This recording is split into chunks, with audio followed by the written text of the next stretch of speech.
लगभग 1 घंटे में कायरा ने पूरे कमरे का नक्शा ही बदल दिया था, इसलिए अब वो थककर बिस्तर पर लेट गई थी। विराट भी अपने कमरे की तरफ बढ़ रहा था। जैसे ही वो कमरे का दरवाजा खोलकर अंदर आता है तो पहले तो नजरें जाती हैं बिस्तर पर बेफिक्री से लेटी कायरा पर, और बाद में उसकी नजर घूमती है पूरे कमरे पर। उसके प्लेन काले पर्दे का रंग अब डिजाइन वाले गोल्डन कलर के पर्दों में बदल गया था। दीवार पर जो बोरिंग सी पेंटिंग लगी थी उसकी जगह अब कायरा की तस्वीरों ने ले ली थी। टेबल पर जो बेकार सा फूलदान रखा था उसकी जगह ताजे गुलाब के फूलों ने ले ली थी, और गुलाब के फूलों से विराट को सख्त चिढ़ थी। विराट की चीजों को कोई जरा सा इधर से उधर कर दे तो उसका दिमाग गर्म हो जाता था, और यहाँ तो कायरा ने उसके पूरे कमरे की हालत बदल दी थी, तो विराट को गुस्सा आना लाजमी था। वो गुस्से से गरजते हुए बोला, व्हाट द हेल, किसकी इतनी हिम्मत हुई जो मेरे कमरे को। इससे पहले कि वो अपनी बात पूरी कर पाता, कायरा बीच में ही बोली, एक्सक्यूज मी मिस्टर सडियल, ये मेरा भी कमरा है और तुम्हें तो मुझे थैंक यू बोलना चाहिए। तुम्हारे इस हेल को कमरा बनाया है मैंने। वो उठकर बैठते हुए बोलती है। विराट अपनी एक आईब्रो ऊपर उठाते हुए बोला, ओह रियली, थैंक यू। और तुम्हें? कायरा जरूरत से ज्यादा मुस्कुराकर बोली, बेशक। विराट उतने ही गुस्से से बोला, दिमाग खराब हो गया तुम्हारा? तुमने मेरी चीजों को छुआ भी कैसे? किसने कहा तुमको मेरे रूम को चेंज करने के लिए? वो उसके करीब जाते हुए बोलता है। वो कायरा को अपनी गुस्से से लाल हुई आंखों से घूर रहा था। कोई और होता तो डरकर वहाँ से भाग जाता, पर कायरा तो कायरा है। वो डरने की बजाय विराट की आंखों में आंखें डालकर बोली, ऐसा है, ज्यादा बनो मत। मुझे दादाजी ने कहा है जो तुम्हारा दिल करे वो करो, जिसमें तुम्हें खुशी मिलती है वो करो। अब इस भूतिया कमरे को देखकर मेरा दम घुट रहा था तो मैंने अपने हिसाब से चेंज कर दिया। और वैसे भी तुम तो स्टडी रूम में सोते हो, तो कमरे से क्या मतलब? वो अपनी बड़ी बड़ी आंखों को मटकाते हुए बोलती है। विराट उसे बाजू से पकड़कर अपने करीब करते हुए बोला, अपनी बकवास बंद करो। कल सुबह मुझे मेरा कमरा बिल्कुल वैसा ही चाहिए जैसा मुझे पसंद है, समझ गई तुम? अगले ही पल कायरा उसका हाथ झटकते हुए बोली, मैं ऐसा कुछ नहीं करूंगी, और अगर तुमने मुझे ज्यादा तंग किया तो मैं दादाजी से कह दूंगी। ओहो, कायरा की क्यूट सी धमकी। उसका दादाजी की धमकी देना काफी था विराट को खुंदक दिलाने के लिए। वो 2 कदम उसके और करीब जाते हुए बोला, समझती क्या हो तुम अपने आप को? हाँ? कायरा जोर से चिल्लाकर बोली, दादाजी। विराट बीच में ही अपने हाथ से उसका मुंह बंद करते हुए बोला, पागल हो गई हो तुम? चिल्ला क्यों रही हो? तुम जैसी बदतमीज लड़की मैंने नहीं देखी। यह कहकर वो अपना हाथ उसके मुंह से हटा लेता है और स्टडी रूम की तरफ बढ़ जाता है। कायरा उसे देखते हुए मन में बोली, बाप रे, इसका गुस्सा है या ज्वालामुखी। विराट स्टडी रूम का दरवाजा खोलने लगता है। फिर एक बार वो पीछे मुड़कर अपने कमरे को देखता है और फिर गुस्से से कायरा को। कायरा उसे देखकर ऐसे अनजान बन रही थी जैसे कुछ हुआ ही ना हो। भाड़ में जाओ, विराट ये कहता हुआ अंदर जाने लगता है। पीछे से कायरा कहती है, सेम टू यू। विराट अंदर जाकर जोर से दरवाजा बंद कर लेता है और कायरा वापस बिस्तर पर गिर जाती है। उसे तो कुछ ही देर में नींद आ जाती है। विराट भी बड़बड़ करते हुए स्टडी रूम में रखे सोफे पर लेट जाता है और वो भी सो ही जाता है। अमेरिका में विवेक अपनी बड़ी गाड़ी एक ही दिशा में भगाया जा रहा था। उसके ख्यालों में बस अवनी घूम रही थी। तभी उसकी नजर उसी केक शॉप पर पड़ती है जहां पर वो अवनी से टकराया था। वो वहीं अपनी गाड़ी की ब्रेक लगाता है और उस केक शॉप को देखने लगता है। अवनी का एहसास उसे अभी तक हो रहा था, पर अगले ही पल वो खुद पर ध्यान देता है कि वो कब से पागलों की तरह अवनी अवनी करे जा रहा है।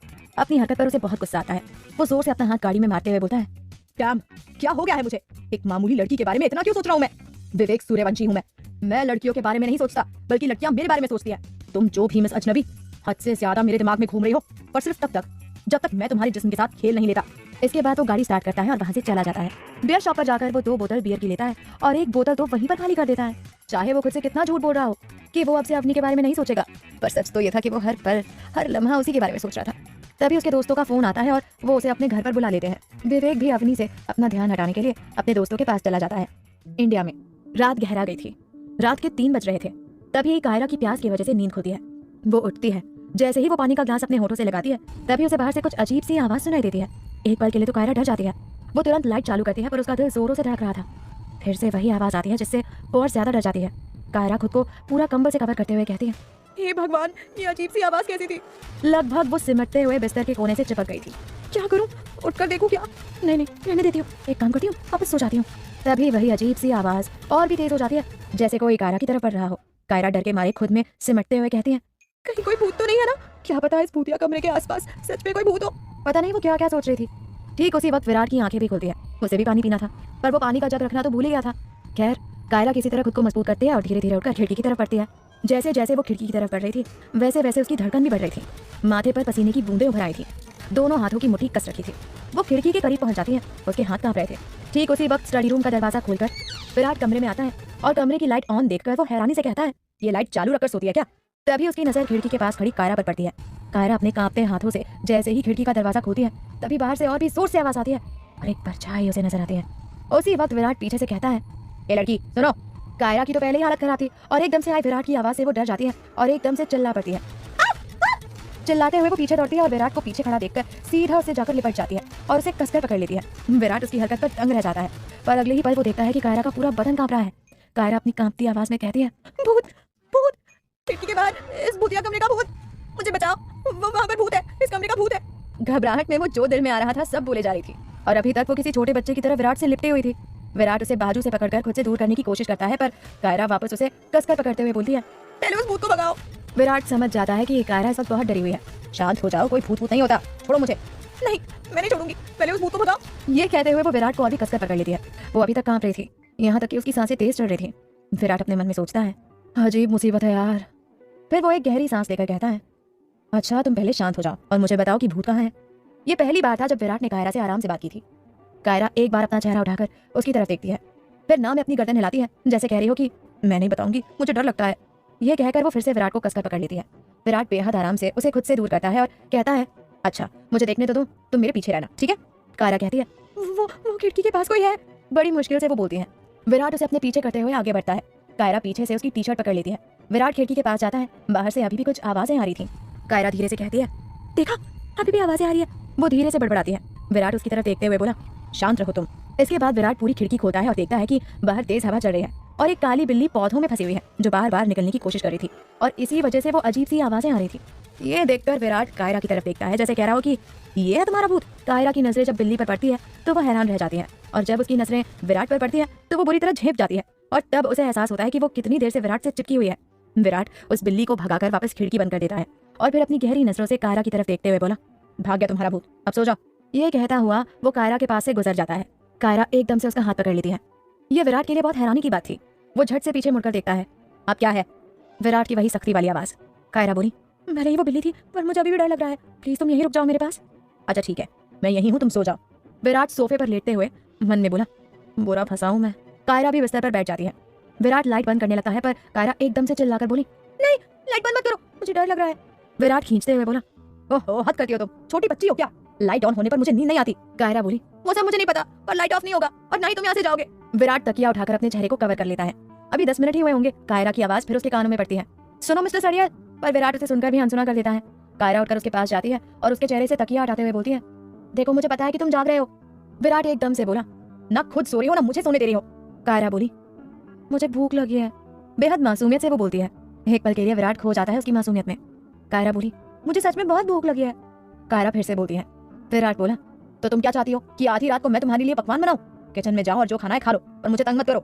कायरा बोली, मुझे अकेले जाने में डर लग रहा है, तुम भी मेरे साथ चलो ना। विराट घूर कर उसकी तरफ देखता है।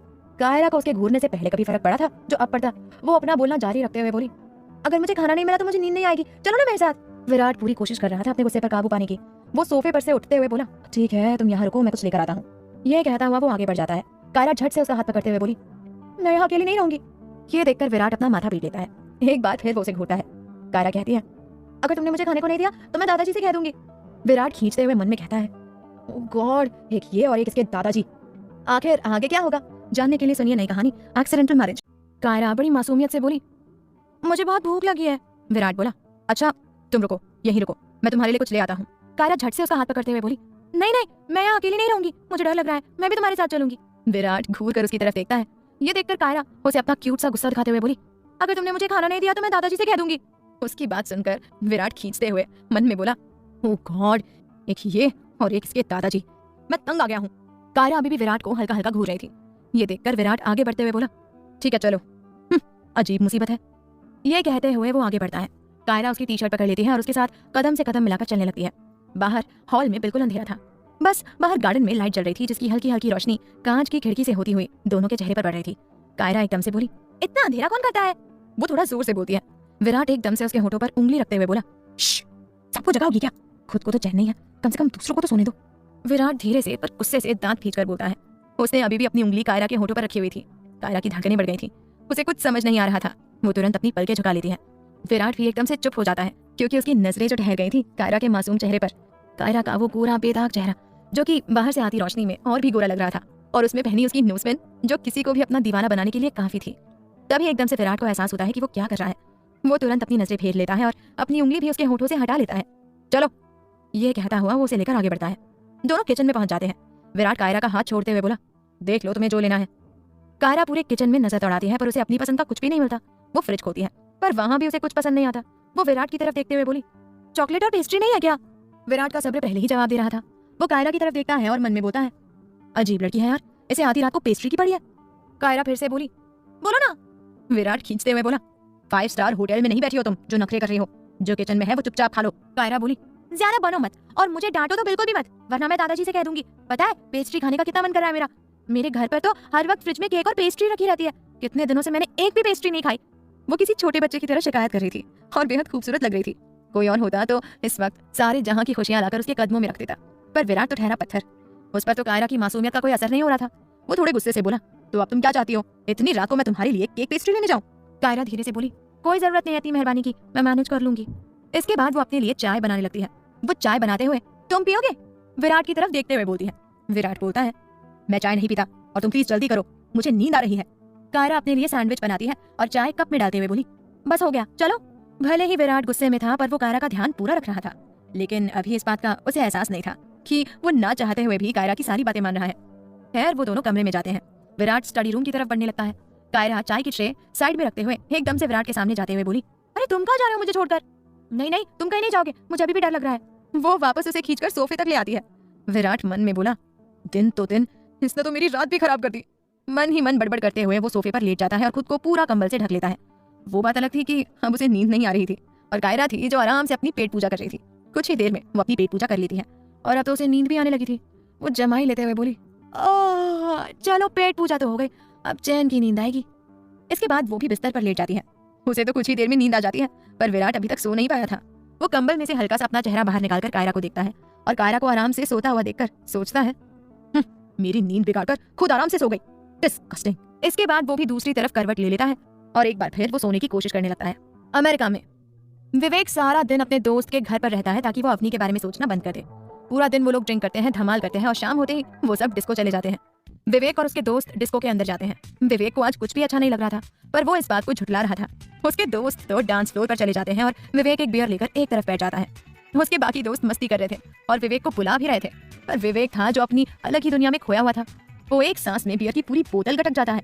तभी उसकी नजर दूसरी तरफ खड़ी अवनी पर पड़ती है। विवेक की आंखों में चमक आ जाती है। वो अपनी आंखें झपकाकर देखता है तो अवनी गायब। दरअसल वो अवनी थी ही नहीं, वो तो बस विवेक को ही नजर आ रही थी।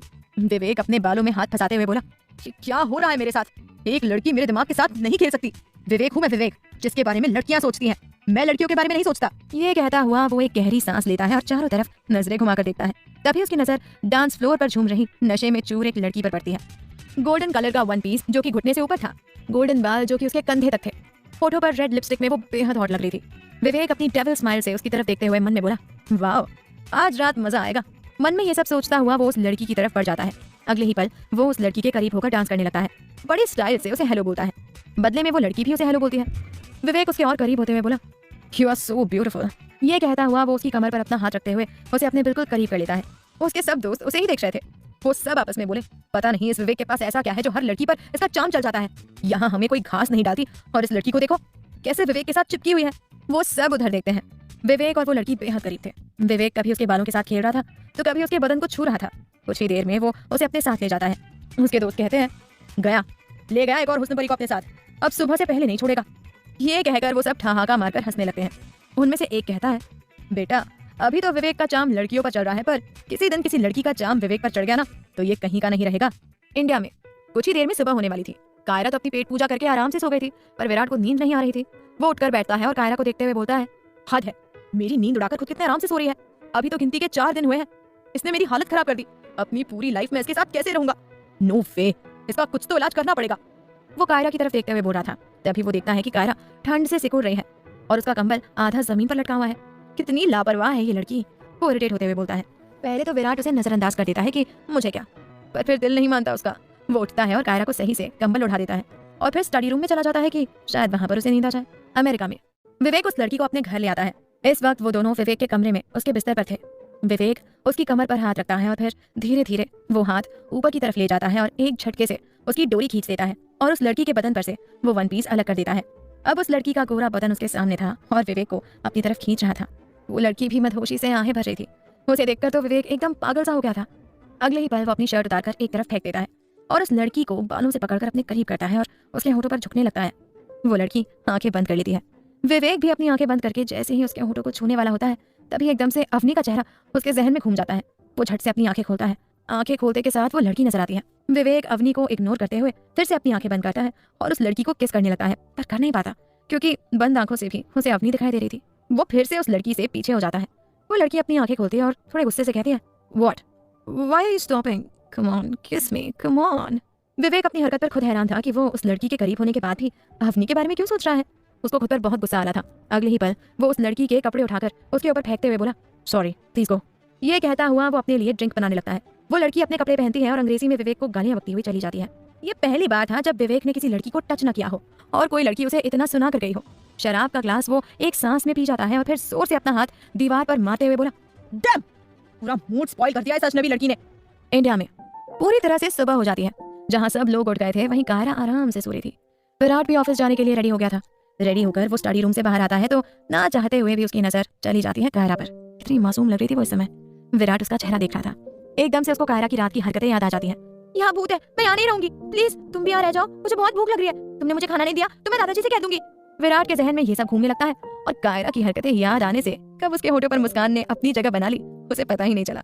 अब आगे क्या होगा जानने के लिए सुनिए नई कहानी एक्सीडेंटल मैरिज। विराट ऑफिस जाने के लिए रेडी होकर स्टडी रूम से बाहर आता है। जैसे ही वो बाहर आता है तो ना चाहते हुए भी उसकी नजर जाती है कायरा पर, जो सोते हुए बेहद मासूम लग रही थी। विराट उसका चेहरा देख रहा था। एकदम से उसे कायरा की रात की हरकतें याद आ जाती हैं। यहाँ भूत है, मैं अकेले यहाँ नहीं रहूंगी, मुझे डर लग रहा है, तुम भी यहाँ रुक जाओ मेरे पास, मुझे भूख लगी है, पेस्ट्री नहीं है यहाँ पर। कायरा की हरकतें याद आते ही विराट के चेहरे पर खुद ब खुद स्माइल आ जाती है। तभी उसकी नजर सामने लगे आईने पर पड़ती है जिसमें वो खुद को मुस्कुराते हुए देखकर हैरान रह जाता है। उसे यकीन ही नहीं होता कि वो मुस्कुरा रहा है, वो भी कायरा की वजह से। वर्षा के अलावा अगर किसी की वजह से वो मुस्कुराया था तो वो थी कायरा।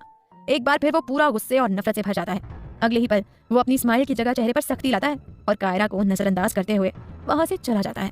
जैसे ही वो बाहर जाता है तो सामने ही भूपेंद्र जी बैठे थे। अपने दादा को देखकर उसे और भी गुस्सा आ जाता है। बेमन से वो उसे प्रणाम करते हुए आगे बढ़ जाता है। भूपेंद्र बोले, कहाँ जा रहे हो, तुम्हें पता है ना आज गुंजन आने वाली है। विराट बोला, दोपहर से पहले आ जाऊंगा। इतना कहकर वो वहां से चला जाता है। भूपेंद्र बोले, गुस्सा तो इसके नाक पर रखा रहता है। पीछे से अनुपम ने कहा, आप पर जो गया है बाबूजी, वो बिना सोचे समझे बोल देता है। भूपेंद्र उसकी तरफ घूर कर देखते हुए बोले, मान है मुझे अपने विराट पर, मेरे एक कहने पर उसने गुस्से में सही पर कायरा से शादी की जिसे वो जानता तक नहीं था। आज के समय पर बहुत कम ऐसे बच्चे हैं जो माँ बाप की बात का इतना मान रखें। कायरा जो उठकर अब बाहर आ रही थी, दादाजी की बात सुनकर उसके कदम दरवाजे पर ही ठिठक जाते हैं। वो वहीं खड़ी होकर भूपेंद्र की बात सुनने लगती है। उसके बाद वो वापस कमरे में आ जाती है। उसके कान में भूपेंद्र की बातें घूम रही थी। मान है मुझे मेरे विराट पर, मेरे एक कहने पर उसने कायरा से शादी कर ली जिसे वो जानता तक नहीं था। कायरा को शादी से लेकर अब तक का सफर याद आ जाता है कि चाहे गुस्से से ही सही पर विराट ने उसका ख्याल पूरा रखा था। फिर उसे कल रात की याद आ जाती है कि कैसे उसने विराट को परेशान कर दिया था और उसकी नींद भी खराब कर दी थी। हाँ, मैं उस सड़ियल के बारे में इतना क्यों सोच रही हूँ, वो मुंह बनाते हुए बोलती है। शायद झुठला रही थी वो इस बात को, पर झुठला नहीं पाती। वो खुद से बोली, कम ऑन कायरा, उसने कल रात तेरी इतनी हेल्प की, एक थैंक यू तो बनता है। ये बोलती हुई वो स्टडी रूम की तरफ बढ़ जाती है। उसे नहीं पता था कि विराट ऑफिस चला गया है। वो धीरे से गेट खोलकर हल्का सा अंदर झांकते हुए बोली, हेलो मिस्टर विराट। पर अंदर तो कोई नहीं था। वो अंदर जाते हुए बोली, अरे ये कहाँ चला गया। वो देखती है कि स्टडी रूम में रखी टेबल पर सारी फाइलें बिखरी पड़ी हैं। सोफे पर कंबल ऐसे ही पड़ा हुआ है। विराट के कपड़े भी यूं ही बिखरे हुए थे। कुल मिलाकर एक भी चीज अपनी जगह पर नहीं थी। कायरा बोली, ये देखो, बनता तो इतना है और स्टडी रूम का कबाड़ा बना रखा है। बड़बड़ करते हुए वो पूरा स्टडी रूम सही कर देती है और उसके बाद नहाने चली जाती है। अमेरिका में रात गहरा गई थी। जहां सब सो रहे थे वहीं विवेक को नींद नहीं आ रही थी। उसे अभी तक खुद पर हैरानी हो रही थी। आज उसे हुआ क्या था। वो लड़की लगभग उसकी मर्दानगी को ललकार कर चली गई और वो चुपचाप उसकी गालियां खाता रहा। किसकी वजह से? सिर्फ और सिर्फ अवनी की वजह से, क्योंकि उसके जहन में तो वही घूम रही थी ना। अपने कमरे की लाइट ऑफ कर वो अपने एक हाथ में सिगरेट और दूसरे हाथ में बियर की कैन लेकर बैठा था। वो सिगरेट के कश भरते हुए बोला, ये सब तुम्हारी वजह से हुआ है मिस नबी, तुम्हारी वजह से मेरी रात स्पॉइल हुई है, इसका हर्जाना तो तुम्हें भरना होगा। बहुत गुस्से से वो ये सब बोल रहा था। इंडिया में गुस्से से भरा हुआ विराट ऑफिस पहुंच जाता है। ये गुस्सा उसे खुद पर आ रहा था कि वो कैसे आज कायरा को देखकर सब भूल गया और सबसे बड़ी बात, वो मुस्कुराया। जो सिर्फ वर्षा के लिए मुस्कुराता था, आज वो कायरा की वजह से मुस्कुराया। बस इसी बात पर उसका दिमाग गर्म हुआ जा रहा था। खैर, कायरा नहाकर बाहर आती है और रेडी होकर वो उषा के पास चली जाती है। उषा लगी हुई थी गुंजन की पसंद का खाना बनाने में। गुड मॉर्निंग माँ। कायरा उषा को पीछे से बाहों में भरते हुए बोलती है। उषा प्यार से बोली, आ गई मेरी लाडो, चल आजा नाश्ता कर ले। कायरा बोली, आपने नाश्ता किया माँ? उषा बोली, नहीं, बस बाद में करूंगी। कायरा उसे कंधे से पकड़कर आराम से कुर्सी पर बिठाते हुए बोली, बाद में नहीं, अभी हम दोनों साथ साथ नाश्ता करेंगे। ये कहती हुई वो दोनों के लिए नाश्ता परोसने लगती है। सोफे पर बैठे भूपेंद्र सब देख रहे थे। वो कायरा को देखते हुए मन में बोले, जो होता है सही होता है। वाकई में ये विवेक इस बच्ची के काबिल ही नहीं था। उषा और कायरा साथ में नाश्ता करने लगते हैं। उसके बाद वो लग जाते हैं गुंजन के आने की तैयारी में। वक्त गुजरता है और दोपहर हो जाती है। अब गुंजन किसी भी वक्त आती होगी। अपने वादे के अनुसार विराट दोपहर को ही घर आ गया था। सब लोग बाहर हॉल में ही बैठे थे। कायरा भी वहीं बैठी थी। विराट अंदर आता है। उसकी नजर कायरा पर पड़ती है। ब्राउन कलर की चूड़ीदार, बाल खुले हुए, मांग में हल्का सा सिंदूर, माथे पर छोटी सी बिंदी, होठों पर पिंक लिपस्टिक, गले में मंगलसूत्र और रुई जैसे मुलायम उसके गोरी गाल। कितनी प्यारी लग रही थी वो। ये तो विराट भी देख पा रहा था। भूपेंद्र की नजर विराट पर पड़ती है। आ गए विराट, बैठो, गुंजन तो आने ही वाली है। उनकी आवाज सुनकर कायरा एक नजर उठाकर विराट की तरफ देखती है। दोनों की नजरें मिलती हैं, पर फिर दोनों अजनबियों की तरफ अपनी अपनी नजरें फेर लेते हैं। विराट का बिल्कुल मन नहीं था वहां पर बैठने का, पर गुंजन के लिए वो वहां बैठ जाता है कि अगर मना करूंगा तो बेकार में तमाशा होगा। अगले ही पल गाड़ी का हॉर्न सुनाई देता है और गुंजन की प्यारी सी आवाज, मैं आ गई। सबके चेहरे खुशी से खिल जाते हैं, यहाँ तक कि विराट का भी। आखिर सबसे ज्यादा उसी की लाडली थी गुंजन। गुंजन भागते हुए अंदर आती है और सीधा विराट के गले लगते हुए बोली, I miss you so much भाई। लगभग वो उसे टाइट हग करते हुए बोलती है। विराट भी प्यार से उसके सर पर हाथ फेरते हुए बोला, आ गई मेरी तूफान। तभी गुंजन की नजर पीछे खड़ी कायरा पर पड़ती है। वो पहले कायरा से कभी पर्सनली तो नहीं मिली थी, हाँ, पर वीडियो कॉल पर बात जरूर करवाई थी विवेक ने। गुंजन एकदम से कायरा के पास जाकर उसका हाथ पकड़कर बोली, ओह माय गॉड भाभी, आप कितनी ब्यूटीफुल हो। फोन पर आपको देखा था, उस टाइम भी आप बहुत स्वीट लगे थे, पर आज तो आप सच में बहुत अच्छे लग रहे हो। उसकी बात पर कायरा बस मुस्कुरा देती है। विराट तो बस देखता रह गया था कायरा की मुस्कान को। गुंजन बोली, विवेक भाई के प्यार का असर है ना, वो कायरा को छेड़ते हुए बोलती है। अब उसे क्या पता था कि एक ही पल में क्या से क्या हो गया। ये सुनते ही कायरा की मुस्कान एकदम से गायब हो जाती है और दर्द उसके चेहरे पर उभर आता है और आंखों में नमी तैर जाती है, जो कि विराट भी देख लेता है। गुंजन भी एकदम से चुप हो जाती है। कायरा सबके सामने कमजोर नहीं पड़ना चाहती थी, इसलिए वो बिना कुछ बोले अपने कमरे में चली जाती है। क्या हुआ, मैंने कुछ गलत कह दिया क्या? गुंजन खुद को अपराधी मानते हुए बोलती है। विराट एकदम से वहां से सीधा छत पर बने अपने कमरे में चला जाता है। उषा गुंजन का हाथ पकड़ते हुए बोली, तू मेरे साथ चल। ये कहते हुए वो उसे अपने साथ ले जाती है। विराट एकदम से बेचैन हो गया था। पहले वो कायरा की मुस्कान में खोया, फिर उसके चेहरे पर उभरे दर्द को देखकर उसे भी दर्द हुआ। बस यही बात उसे बेचैन कर गई। उसकी आंखों के सामने पहले कायरा का मुस्कुराता हुआ चेहरा घूमा, फिर दर्द भरा चेहरा। वो लगातार पंचिंग बैग पर मुक्कों की बरसात करते हुए बोला, कि क्या हो रहा है मेरे साथ? मैं कैसे उस लड़की के बारे में इतना सोच सकता हूँ? वो लड़की मेरे दिमाग में, मेरे ख्यालों में नहीं घूम सकती। मैं घूमने नहीं दूंगा। बहुत गुस्से से वो ये सब बोल रहा था। कायरा अपने कमरे में चली गई थी। आज विवेक के नाम ने उसका गम ताजा कर दिया था, पर वो रोना नहीं चाहती थी, और विवेक के लिए तो बिल्कुल भी नहीं। वो अपना ध्यान हटाने के लिए मैगजीन उठाकर पढ़ने लगती है। उधर उषा ने गुंजन को सारी बात बता दी थी कि कैसे विवेक शादी वाले दिन कायरा को छोड़कर भाग गया, और फिर भूपेंद्र ने विराट को फैमिली की इज्जत का वास्ता देकर कायरा से शादी करने के लिए बोला। उषा उसे सारी बात बताती है, कायरा की हालत, विराट का गुस्सा, भूपेंद्र का विवेक को बेदखल करना, हर चीज। गुंजन सारी बात सुन चुकी थी। उसे तो यकीन ही नहीं हो रहा था कि विवेक ऐसा भी कुछ कर सकता है, पर अगले ही पल उसके दिमाग में वर्षा का ख्याल आता है। वर्षा के बारे में सोचते हुए गुंजन को एक धक्का लगता है। वो मन में बोली, विराट भाई तो वर्षा से प्यार करते हैं, वर्षा का क्या हुआ, ये क्या हो गया? ये सब सोचते हुए वो विराट के पास जाती है। विराट अभी भी पंचिंग बैग पर अपना गुस्सा उतार रहा था। गुंजन एकदम से उसके पास जाकर बोली, आप ऐसा कैसे कर सकते हैं भाई? वर्षा के बारे में एक बार नहीं सोचा आपने? माना कि भाभी के साथ बहुत गलत हुआ, पर आपने भी तो वर्षा के साथ वही किया ना। क्यों किया आपने ऐसा? आप मना भी कर सकते थे। अब ना आप खुश हैं, ना कायरा भाभी और ना वर्षा। उसकी बात विराट को और गुस्सा दिला देती है। मारे गुस्से के उसकी आंखें लाल हो जाती है। वो एकदम से गुंजन पर गरजते हुए बोला, नाम मतलब उस धोखेबाज का मेरे सामने। उसके गुस्से से गुंजन एकदम से सहम जाती है। विराट आगे बोला, क्या क्या नहीं किया मैंने उस वर्षा के लिए, यहाँ तक कि मैं अपना सब छोड़ने को तैयार हो गया था, यहाँ तक कि उस लड़की को भी जिसे जबरदस्ती मेरी पत्नी बना दिया गया। ये धन दौलत, शान शौकत, सब कुछ सिर्फ और सिर्फ वर्षा के लिए। और उसने क्या किया मेरे साथ? छोड़ दिया मुझे। वो बस मेरे साथ टाइम पास कर रही थी। नफरत है मुझे मोहब्बत से। ये कहता हुआ वो वहां से चला जाता है और अपने कमरे की तरफ बढ़ने लगता है। गुंजन हैरान परेशान सी वहीं खड़ी थी। उसके कान में अभी भी विराट के शब्द घूम रहे थे, नाम मतलब उस धोखेबाज का, वो बस मेरे साथ टाइम पास कर रही थी। नफरत है मुझे उसके नाम से ही। गुंजन को तो कदम कदम पर झटके मिल रहे थे। वो भी विराट के पीछे जाती है। गुस्से से भरा हुआ विराट अपने कमरे की तरफ बढ़ रहा था। कमरे का दरवाजा खोलकर वो सीधा स्टडी रूम की तरफ बढ़ जाता है। कायरा उस वक्त वॉशरूम में थी, और वैसे भी विराट उसकी तरफ कोई ध्यान नहीं देता। जैसे ही वो स्टडी रूम का दरवाजा खोलता है तो उसे बहुत हैरानी होती है कि सुबह जब वो गया था तब स्टडी रूम कैसा बिखरा हुआ था और अब कितना साफ सुथरा है। ठीक उसी वक्त कायरा वॉशरूम से बाहर आती है। विराट उसकी तरफ देखता है और दंदनाता हुआ उसके पास जाकर बोला, स्टडी रूम में तुम गई थी? कायरा बेहद आराम से बोली, हाँ, वो तुम्हें थैंक्स। इससे पहले कि वो अपनी बात पूरी कर पाती, विराट बीच में ही बेहद गुस्से से उसे बाजू से पकड़कर अपने करीब करते हुए बोला, हाउ डेयर यू, किसकी इजाजत से तुम मेरे स्टडी रूम में गई? किसकी इजाजत से मेरी चीजों को छुआ तुमने? मेरे कमरे का कबाड़ा करके तुम्हारा मन नहीं भरा जो मेरे स्टडी रूम तक चली गई तुम? हाँ, चैन नहीं है तुम्हें? क्यों हर जगह जबरदस्ती चली आती हो तुम? पहले मेरी जिंदगी में, फिर मेरे घर में और ऑफिस में, और अब? वो बहुत गुस्से से बोल रहा था और उसका दबाव कायरा की बाजू पर कसता जा रहा था। दरवाजे के बाहर खड़ी गुंजन सब देख सुन रही थी। वो विराट का ये रूप देखकर हैरान थी। वो अपने मन में बोली, ये सब तुम्हारी वजह से हुआ है वर्षा। तुमने भाई को क्या से क्या बना दिया? क्यों किया तुमने ऐसा? इसका जवाब तो मुझे चाहिए। बेहद गुस्से से वो वर्षा से मिलने चली जाती है। आखिर आगे क्या होगा जानने के लिए सुनिए नई कहानी एक्सीडेंटल मैरिज।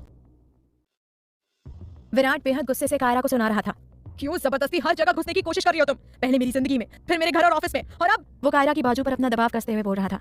दरवाजे पर खड़ी गुंजन सब देख सुन रही थी। मन ही मन से वर्षा पर बहुत गुस्सा आता है। ये सब तुम्हारी वजह से हुआ है वर्षा। तुमने भाई को क्या से क्या बना दिया? क्यों किया तुमने ऐसा? इसका जवाब तो मुझे चाहिए। ये सब सोचते हुए वो वर्षा से मिलने चली जाती है। विराट बेहद गुस्से से अभी भी कायरा को सुना रहा था। उसने अभी भी कायरा की बाजू को कसकर पकड़ रखा था। असल में वर्षा के जिक्र ने उसका दिमाग खराब कर दिया था और गुस्सा उसके सर पर सवार हो गया था, जो कि कायरा पर निकल रहा था। क्यों चली आती हो तुम हर जगह? एक बार फिर वो उस पर गरजता है। अगले ही पल कायरा उसकी पकड़ से अपनी बाजू आजाद करवाते हुए बोली, अपनी मर्जी से नहीं आई हूँ मैं तुम्हारी जिंदगी में। वो भी उसी की तरह चिल्लाकर बोलती है, जो कि काफी था विराट को होश में लाने के लिए। वो एकदम से चुप हो जाता है। उसे एहसास होता है कि वो बेवजह कायरा पर गुस्सा कर रहा था। कायरा अपना बोलना जारी रखते हुए बोली, सुना तुमने? अपनी मर्जी से नहीं आई हूँ मैं तुम्हारी जिंदगी में। मुझे तो पता तक नहीं था कि विवेक की जगह तुम हो, पर तुम्हें तो सब पता था ना। तुम तो मना करते थे। जो सच तुमने मुझे इस बंद कमरे में चीख चीख कर बताया कि मुझसे हुई है तुम्हारी शादी, वो सच सबके सामने मंडप पे बोलते। उसके बाद शादी तो दूर की बात है, शक्ल तक नहीं देखती मैं तुम्हारी। और कुछ नहीं तो भाग जाते अपने भाई की तरह। कायरा गुस्से में जो जी में आ रहा था वो बोले जा रही थी और विराट चुपचाप उसकी बात सुन रहा था। यहाँ तक कि बोलते वक्त कायरा के आंसू भी बह जाते हैं, जो एक पल में विराट को बेचैन कर जाते हैं। कायरा का गुस्सा कम नहीं हुआ था।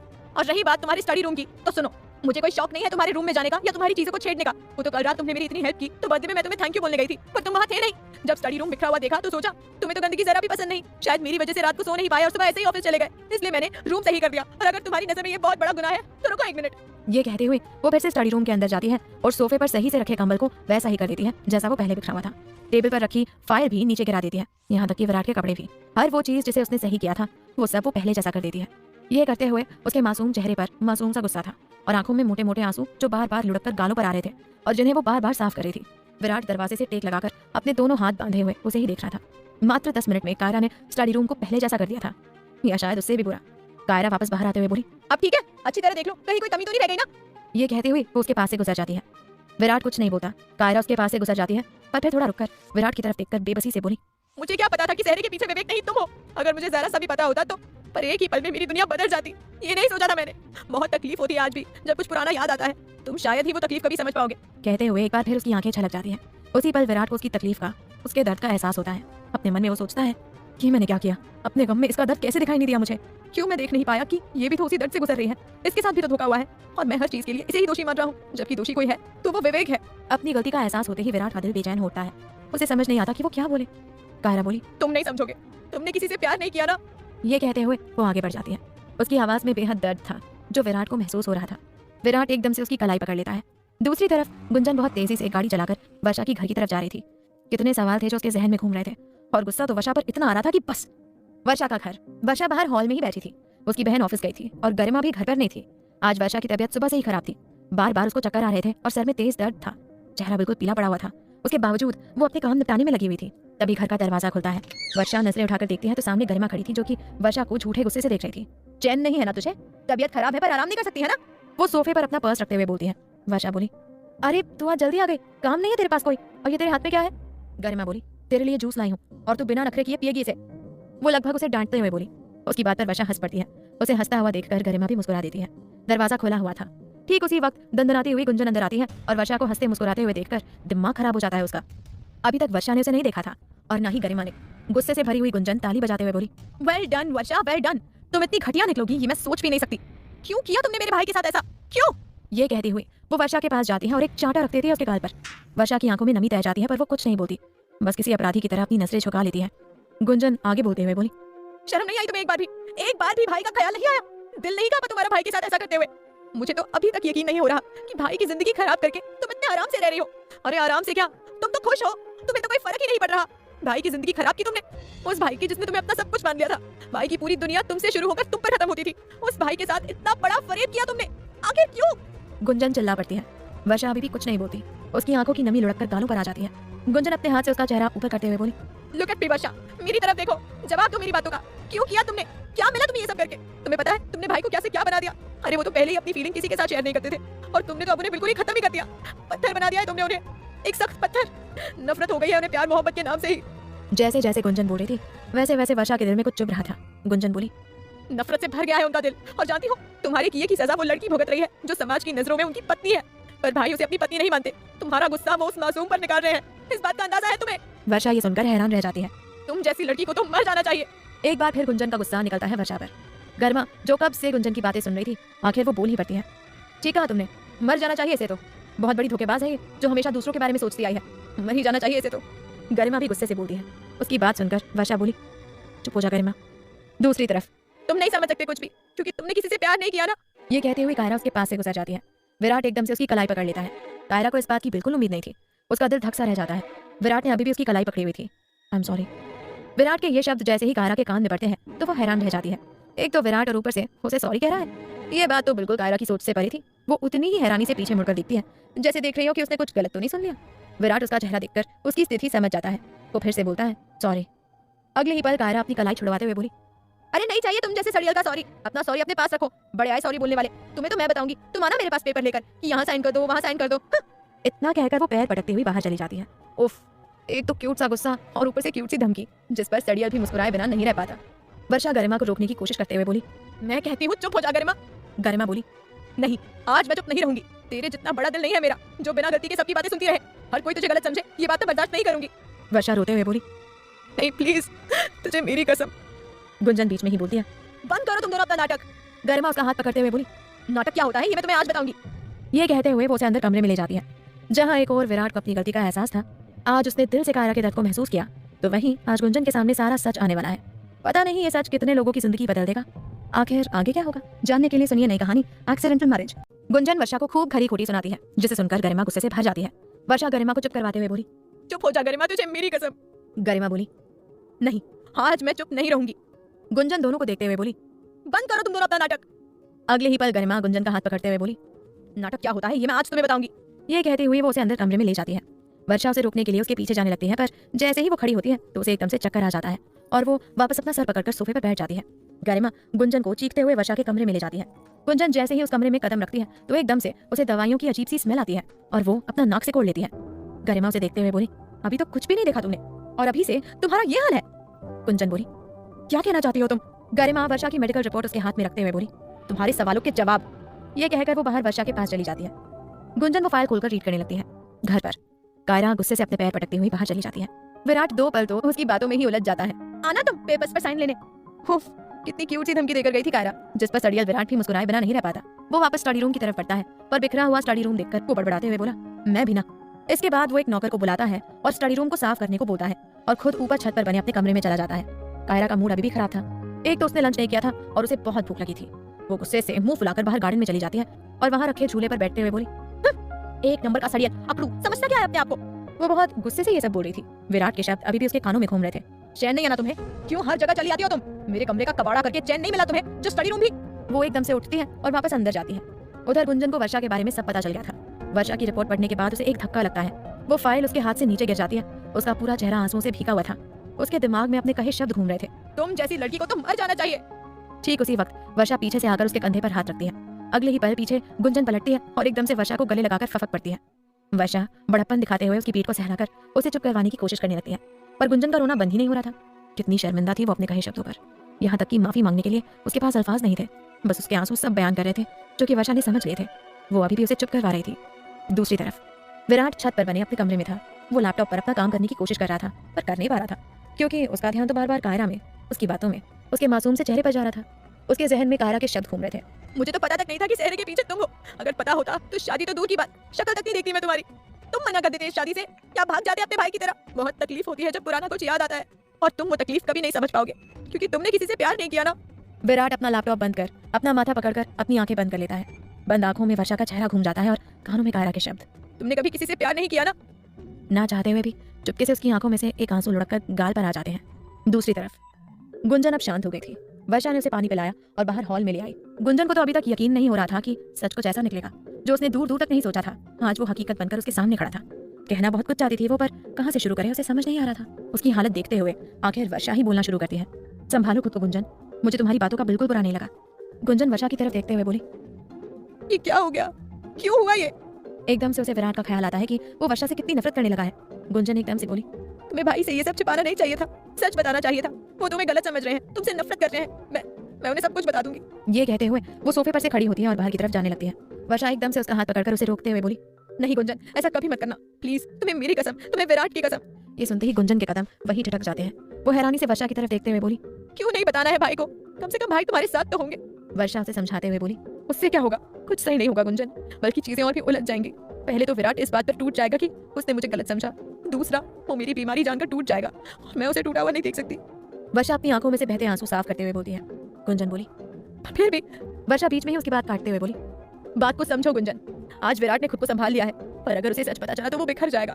मैं उसका बीता हुआ कल हूँ और कायरा उसका आज, और बीते हुए कल को आज में नहीं मिलाया जाता। और वैसे भी मैं आज हूँ, कल नहीं रहूंगी। फिर क्या करेगा विराट? कैसे संभालेगा खुद को? इसलिए जो हो रहा है उसे होने दो। फिर कायरा का क्या दोष है? पहले वो विवेक उसे छोड़कर चला गया और सच जानने के बाद विराट भी उसे अपना नहीं पाएगा। वर्षा की बातें गुंजन को भी सोचने पर मजबूर कर देती हैं। बड़ी मुश्किल से गुंजन खुद को शांत करती है और ठंडे दिमाग से सोचती है।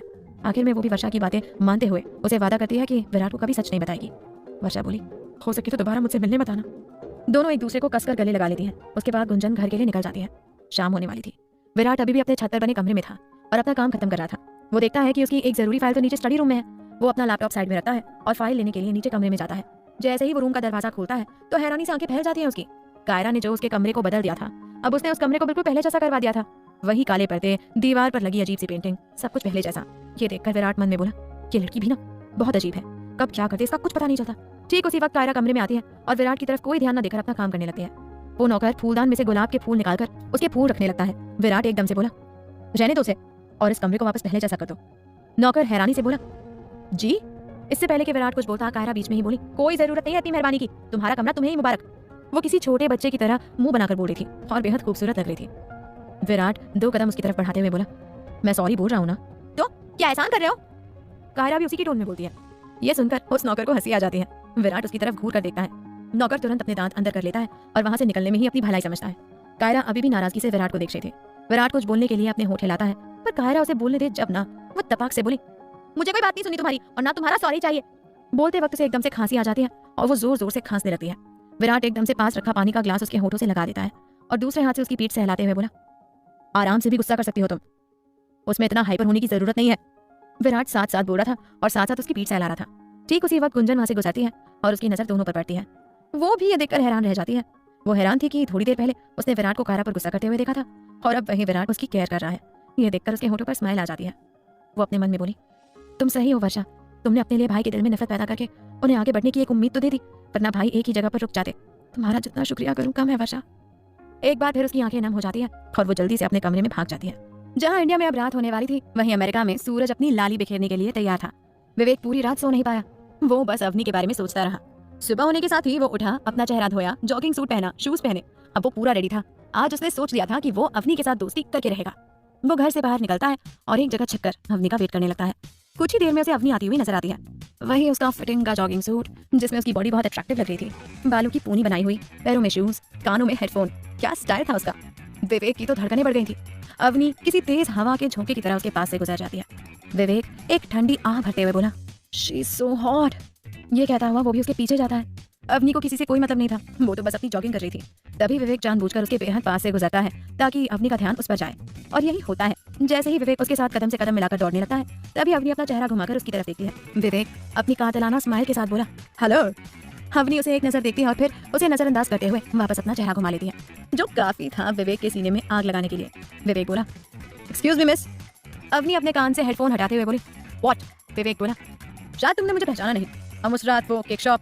अवनी बीच में ही बड़े एटीट्यूड के साथ बोली, व्हाटएवर, तुम जैसे ना जाने कितने रोज मिलते हैं, अब सबको तो याद नहीं रखूंगी ना। ये कहते हुए वो तेजी से आगे बढ़ जाती है और विवेक वहीं खड़ा उसे देखता रह जाता है। आखिर क्या होगा, जानने के लिए सुनिए नई कहानी एक्सीडेंटल मैरिज। विवेक अवनी को याद दिलाते हुए बोला, तुम्हें शायद याद नहीं, हम उस रात। अवनी बीच में ही बोली, व्हाटएवर, तुम जैसे ना जाने कितने रोज मिलते हैं, अब सबको तो याद नहीं रखूंगी ना। ये कहकर वो तेजी से वहां से चली जाती है। विवेक उसे वहीं खड़ा देखता रहता है। अवनी के शब्द उसके कान में शोर कर रहे थे, तुम जैसे ना जाने कितने मिलते हैं। मन में सोचता है, एटीट्यूड, आई लाइक इट। मुझे हर किसी में शामिल किया है तुमने मिस अजनबी, पर वादा करता हूँ बहुत जल्द तुम मेरी बाहों में होगे और तुम्हारे होठों पर सिर्फ मेरा नाम। तुम सबसे अलग हो, तुम्हें हासिल भी सबसे अलग तरीके से किया जाएगा। आज से तुम मेरे लिए एक चैलेंज हो मिस, और चैलेंज जीतना मुझे अच्छे से आता है। ये सोचते हुए और चेहरे पर अपनी डेविल स्माइल लाते हुए वो फिर से अवनी के पीछे जाता है। अवनी उसी दिशा में दौड़ रही थी। जल्दी ही विवेक उसके पास पहुंच जाता है, पर इस बार वो अवनी को इग्नोर करते हुए आगे बढ़ जाता है, ये सोचकर कि अवनी को इस बात से चिढ़ होगी और वो उसके पास आएगी। पर ऐसा कुछ नहीं हुआ, बल्कि अवनी को अपना एक दोस्त मिल जाता है जिसके साथ वो हंस कर बात कर रही थी और विवेक की तरफ तो बिल्कुल ध्यान नहीं दे रही थी। ये सब देखकर तो विवेक का दिमाग खराब हो रहा था। कहाँ तो वो लड़कियों को इग्नोर करता था और कहाँ आज अवनी उसे इग्नोर कर रही थी। विवेक मन ही मन खुद से बोला, काम डाउन विवेक, काम डाउन, मुझे इसे हर हाल में हासिल करना है, इतनी आसानी से हाथ आने वाली चीज नहीं है। वो उन दोनों की बातें सुनने के लिए थोड़ा उनके और करीब जाता है। अवनी का दोस्त बोला, सो कैसी चल रही है तुम्हारी स्टडीज, आज कॉलेज नहीं जाना? अवनी बोली, जाना है ना। इसके बाद वो दोनों कॉलेज की बातें करने लगते हैं, जिससे बातों बातों में विवेक को अवनी के कॉलेज का नाम पता चलता है। इसके बाद वो मन ही मन आगे की प्लानिंग करते हुए वहां से चला जाता है। इंडिया में डिनर का टाइम हो गया था। कायरा अपने कमरे में थी। उसका गुस्सा अब बिल्कुल शांत हो गया था। अपने बिस्तर पर बैठी वो विराट के बारे में सोच रही थी। हाँ जी, सही सुना आपने। आज विराट घूम रहा था उसके जहन में। कायरा मन ही मन बोली, है क्या ये विराट, पल में ज्वालामुखी और पल में शांतमुखी। कभी कभी लगता है कि मैं आज तक समझ ही नहीं पाई हूँ उसको। दोपहर को तो बेवजह कितना गुस्सा कर रहा था और शाम को मेरी कैद भी कर रहा था, और तो और अपने इस भूतिया कमरे को भी मेरे हिसाब से रेडी करवा दिया है। अब मुझे समझ नहीं आ रहा कि ये अच्छा है या सड़ियल है या अच्छा सड़ियल है। ओफ। कायरा के मासूम से सवाल। विराट किसी काम से बाहर गया हुआ था। कायरा अभी भी अपने विचारों में उलझी थी, तभी एक नौकर उसे खाने के लिए बुलाने आता है। कायरा उठकर बाहर चली जाती है। गुंजन भी काफी हद तक शांत हो गई थी। वो भी अब बाहर सबके बीच आ गई थी। विराट को छोड़कर सभी वहां पर थे। सभी लोग खाने के लिए बैठ जाते हैं। कायरा उषा के साथ मिलकर सबको सर्व कर रही थी। गुंजन इधर उधर देखते हुए बोली, विराट भाई नहीं आया अभी तक, कितना टाइम हो गया, खाना कब खाएंगे वो। गुंजन उसकी चिंता करते हुए बोलती है।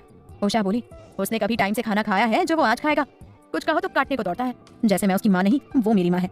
उषा की बात पर गुंजन और कायरा को हंसी आ जाती है। उषा गुंजन को खाना परोसते हुए बोली, अब तू आराम से खाना खा, तेरे भाई को खाना खिलाकर ही सोऊंगी मैं। गुंजन कायरा की तरफ देखती है जो कि अपनी प्लेट में चम्मच घुमा रही थी। उसके चेहरे पर कोई भाव नहीं थे। गुंजन मन में बोली, लगता है अभी इन दोनों के दिल में एक दूसरे के लिए दूर दूर तक कोई फीलिंग नहीं है। दोस्ती तो दूर की बात है, मुझे लगता है कि बातचीत भी नहीं होती इनके बीच। वो ये सब सोच रही थी, तभी कायरा की आवाज उसके कान से टकराती है जो उसे हैरान कर देती है। आप खाना खाकर आराम कीजिए, उनको खाना मैं दे दूंगी। ये बात सभी को हैरान कर रही थी, पर हर कोई चाहता था कि दोनों का रिश्ता सुधर जाए, इसलिए उषा झट से कायरा की बात मान लेती है। जबकि कायरा मन में सोचती है, मैं उसका वेट कर रही हूँ उसको खाना खिलाने के लिए, पर इसका मतलब ये नहीं कि मेरा गुस्सा कम हो गया है। वो तो सिर्फ इसलिए कि उसने कल रात को मेरी कितनी हेल्प की थी, यहाँ तक कि मुझे बिल्कुल अकेला नहीं छोड़ा था, और आज तो उसने मुझे सॉरी भी बोला, तो मैं उसके लिए इतना तो कर ही सकती हूँ। बहुत गहराई से वो ये सब सोच रही थी। धीरे धीरे ही सही, पर विराट के बारे में सोचना तो शुरू कर ही दिया था कायरा ने। भले ही विराट ऊपर से कितना भी सख्त बन जाए, पर उसके दिल का एक कोना तो आज भी बेहद सॉफ्ट था, और उस कोने का एक छोटा सा हिस्सा भी देखा था कायरा ने। अभी तो विराट की जिंदगी का सबसे बड़ा सच उसके सामने आना बाकी था। तब क्या करेगी कायरा, जब उसे पता चलेगा कि विराट भी उसी दर्द से गुजर रहा है जिस दर्द से वो बाहर आई है। खैर, ये देखना तो बहुत दिलचस्प होगा। रात गहरा जाती है। सब लोग अपने अपने कमरे में चले गए थे। कायरा भी अपने कमरे में थी। वो बात अलग थी कि वो विराट का इंतजार कर रही थी, पर विराट अभी तक नहीं आया था। आखिर इतनी देर तो कभी नहीं करता विराट, तो आज क्या हुआ, कहाँ गया वो। दरअसल विराट अपने किसी काम से बाहर गया था। पहले तो वर्षा के जिक्र से उसका दिमाग खराब हुआ, फिर उसने सारा गुस्सा कायरा पर निकाल दिया। उसके बाद उसे जब अपनी गलती का एहसास हुआ, कायरा के दर्द का एहसास हुआ, तो उसके लिए वहाँ रुकना भारी हो गया। वो नहीं सहन कर पा रहा था आज कुछ भी। हर चीज से ध्यान हटाने के लिए उसने अपनी एक मीटिंग तय की और वो वहाँ चला गया। वर्षा के धोखे के बाद तो वैसे ही उसने अपना सब कुछ बस काम को ही बना लिया था। बाकी तो हर चीज से उसे नफरत हो गई थी। मीटिंग में जाने के बाद वो काफी हद तक संभल गया था, पर अपना काम खत्म करके जब वो वापस आ रहा था, तब एक सिग्नल पर उसे वर्षा दिखाई दी, जो कि उस वक्त किसी लड़के के साथ थी। पर वो लड़का सिर्फ वर्षा का डॉक्टर था, और वो दोनों बाय चांस मिले थे। विराट दोनों को देख रहा था। वो वर्षा को देखते हुए अपने मन में बोला, अब किसको बर्बाद करने के लिए निकली हो तुम। जिन बातों से पीछा छुड़वाने के लिए वो भाग रहा था, वही सब उसके जहन में फिर से घूमने लगा था। वर्षा के साथ बिताया वक्त, वर्षा के वादे, वो साथ जीने मरने की कस्में, फिर अचानक से उसका बदल जाना, जबरदस्ती कायरा से शादी, हर वो चीज जो उसके दर्द को हवा दे रही थी, वही सब उसके जहन में घूम रहा था। और इस वक्त वो एक पब में बैठा ड्रिंक पर ड्रिंक कर रहा था। वैसे तो वो कम ही पीता था, कभी कभार पार्टी में, वो भी एक दो पैग, पर आज वो पूरी बोतल खाली कर चुका था। उधर कायरा उसका इंतजार कर रही थी। काफी रात होने की वजह से अब उसे गुस्सा आने लगा था। हद होती है लापरवाही की, इतनी देर कौन करता है यार, ऊपर से फोन भी बंद है, सारा काम आज रात को ही खत्म करना है क्या। बड़बड़ करते हुए वो किचन में जाती है अपने लिए कॉफी बनाने, पर गुंजन वहाँ पहले से ही कॉफी बना रही थी। कायरा का बड़बड़ाना अभी तक चालू था। जैसे ही उसकी नजर गुंजन पर पड़ती है तो वो तुरंत चुप हो जाती है, पर गुंजन उसके चेहरे के भावों को देखकर समझ जाती है कि पक्का कायरा का मूड खराब है। क्या हुआ भाभी, ये आपका चांद सा चेहरा उतरा हुआ क्यों है। कायरा उसके पास आते हुए बोली, देखो ना विराट अभी तक नहीं आया। अरे ये भी कोई बात हुई। गुंजन बोली, अच्छा तो आप भैया को मिस कर रही हैं। वो उसका मन टटोलने के लिए बोलती है। ये सुनते ही कायरा एकदम से चुप हो जाती है, क्योंकि अपने बारे में तो वो खुद नहीं जानती। उसे समझ नहीं आता कि क्या बोले। मैं उसे मिस कर रही हूँ, वो मन में सोचती है। गुंजन उसके चेहरे पर आने वाले भावों को देख रही थी। वो तुरंत समझ जाती है कि कायरा क्या सोच रही है। वो बात बदलते हुए बोली, कॉफी पियेंगे आप। कायरा बोली, हाँ मैं भी कॉफी बनाने ही आ रही थी। गुंजन कॉफी बनाने लगती है और साथ साथ दोनों इधर उधर की बातें करने लगती हैं। विराट अभी भी पब में ही था। उसने इतनी ज्यादा पी ली थी कि वो गाड़ी भी नहीं चला सकता था। क्योंकि वो पब का मैनेजर उसे अच्छी तरह जानता था, इसलिए वो अपने ड्राइवर को विराट के साथ भेजता है। उधर गुंजन 2 कप कॉफी लेकर गार्डन की तरफ बढ़ते हुए बोली, आओ भाभी वहाँ बैठते हैं, हो सकता है कि तब तक भाई भी आ जाए। कायरा भी उसकी बात मानते हुए उसके पीछे चल पड़ती है। दोनों गार्डन में रखे झूले पर बैठ जाती हैं और अपनी अपनी कॉफी पीने लगती हैं। कायरा की नजर बार बार मेन गेट पर जा रही थी कि अभी विराट आएगा, अभी विराट आएगा। एक बेचैनी थी उसकी आंखों में विराट के लिए, जो कि गुंजन भी देख पा रही थी। डोंट वरी, भाई आ जाएंगे, वो उसकी तरफ देखते हुए बोलती है। उसके ऐसा बोलने से कायरा एकदम से सकपका जाती है और तुरंत अपना चेहरा फेर लेती है। गुंजन बोली, अच्छा ये सब छोड़ो, ये बताओ कि भाई आपको कैसे लगते हैं। उसके इस सवाल पर कायरा अजीब सी नजरों से उसकी तरफ देखती है। गुंजन बोली, एक मिनट भाभी, कुछ भी मतलब मत निकालिए। मेरा मतलब था जैसे हम किसी इंसान को जांचते परखते हैं, तो उस हिसाब से कैसे लगते हैं भाई आपको। सड़ियल, एक नंबर का सड़ियल, गुस्से से भरा ज्वालामुखी जो हमेशा मुझ पर ही फटता है। कायरा तपाक से बोलती है। हमेशा अपनी लाल लाल आंखों से सबको डराते रहते हैं। उसका बस चले तो किसी को भी सांस भी ना लेने दे। सुनता तो किसी की है ही नहीं, बस अपनी बात आगे रखता है हमेशा। और दिल तो उसके सीने में है ही नहीं, पत्थर है एकदम पत्थर। पर अपने दिल की बात भी किसी से नहीं बताता वो। गुंजन हैरान थी कि कायरा ने जो भी विराट के बारे में बोला वो एक लफ्ज सच था। वर्षा के बाद अगर किसी ने विराट को समझा तो वो कायरा है। वो एकदम से बोलती है, हाँ पत्थर हो चुके हैं भाई, बिल्कुल पत्थर। जानती है क्यों? क्योंकि आपकी तरह प्यार में उन्हें भी धोखा मिला है। ये सुनते ही कायरा हैरानी से उसकी तरफ देखती है, जैसे उसने कुछ गलत सुन लिया हो। गुंजन कायरा का चेहरा देखते हुए बोली, यकीन नहीं हो रहा है ना कि भाई जैसा सड़िया भी किसी से प्यार कर सकता है? पर यही सच है भाभी, भाई भी वर्षा से बहुत प्यार करते थे, इतना कि कोई सोच भी नहीं सकता। पर बदले में उन्हें भी धोखा ही मिला, छोड़कर चली गई वो भी उन्हें, ये कहकर कि वो तो बस टाइम पास कर रही थी। इसके बाद गुंजन उसे आधा सच आधा झूठ बताकर उसके सामने पेश कर देती है। जैसे जैसे कायरा के सामने सच्चाई आ रही थी वैसे वैसे उसका दिल बैठा जा रहा था। पूरा सच जानते जानते उसका चेहरा आंसुओं से भीग जाता है और वो उठकर अंदर भाग जाती है, क्योंकि उसके लिए वहां रुकना भारी हो गया था। गुंजन उसे जाते हुए देखती है और मन में बोली, आई एम सॉरी भाई, पर ये जरूरी था। आप तो अपने मन की बात कभी किसी से नहीं कहेंगे, अंदर ही अंदर घुटते रहेंगे, पर अब मैं आपको और दुखी रहते हुए नहीं देख सकती। और ये सब मैंने वर्षा के कहने पर किया है। मुझे पूरा यकीन है कि कायरा भाभी आपको जरूर समझेगी। कायरा के सामने सच आ गया है, बाकी देखना होगा कि अब वो क्या करती है। क्या वो विराट को समझ पाएगी? क्या वो फिर से उसे जीना सिखा पाएगी? जानने के लिए सुनिए नई कहानी एक्सीडेंटल मैरिज। गुंजन कायरा के सामने आधा झूठ आधा सच बनाकर पेश कर देती है, जिसे सुनकर कायरा का दिल धक सा रह जाता है। उसका चेहरा पूरा आंसुओं से भीग जाता है। उसे तो अभी तक यकीन नहीं हो रहा था कि ऐसा कुछ भी हो सकता है। उसके लिए वहां रुकना भारी हो गया और वो वहां से उठकर अंदर भाग जाती है। पता नहीं गुंजन का बताया हुआ आधा अधूरा सच कायरा और विराट की जिंदगी को किस मोड़ पर ले जाएगा, और अगर वर्षा का पूरा सच इनके सामने आ गया तो क्या करेंगे ये दोनों? कहीं ये आधा सच आगे जाकर इनके लिए मुसीबत न बन जाए। खैर, गुंजन भी वहां से उठकर अपने कमरे में चली जाती है। कमरे में जाकर वो अपने बिस्तर पर लेटते हुए बोली, पता नहीं मैंने सही किया है या गलत, पर यही सही लगा मुझे, और फिर वर्षा भी यही चाहती थी। हे भगवान, इन सबकी उलझी हुई जिंदगी ठीक कर दो। मैं तो यही चाहती हूँ कि हर कोई खुश रहे। कायरा रोते हुए अपने कमरे में भाग जाती है। गुंजन के शब्द अभी भी उसके कानों में घूम रहे थे। भाई भी वर्षा से बहुत प्यार करते थे, पर वो उन्हें छोड़कर चली गई, ये कहकर कि वो बस उनके साथ टाइम पास कर रही थी। कायरा को विवेक के कहे शब्द याद आ जाते हैं, मैं तो अभी शादी के लिए श्योर ही नहीं हूँ, मैं तो बस कायरा के साथ टाइम पास कर रहा था। कायरा की आंखों से टप टप आंसू बहने लगते हैं, यहाँ तक कि उसका दिल भारी हो रहा था, जैसे सांस ना आ रही हो उसको। शादी से लेकर अब तक का सफर उसकी आंखों के सामने घूम जाता है।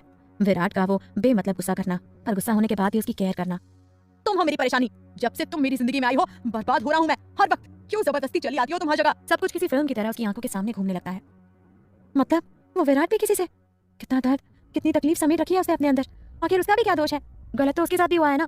पहले जबरदस्ती मेरे साथ शादी करवा दी, फिर वर्षा का छोड़कर जाना, और एक शब्द तक नहीं बोला उसने।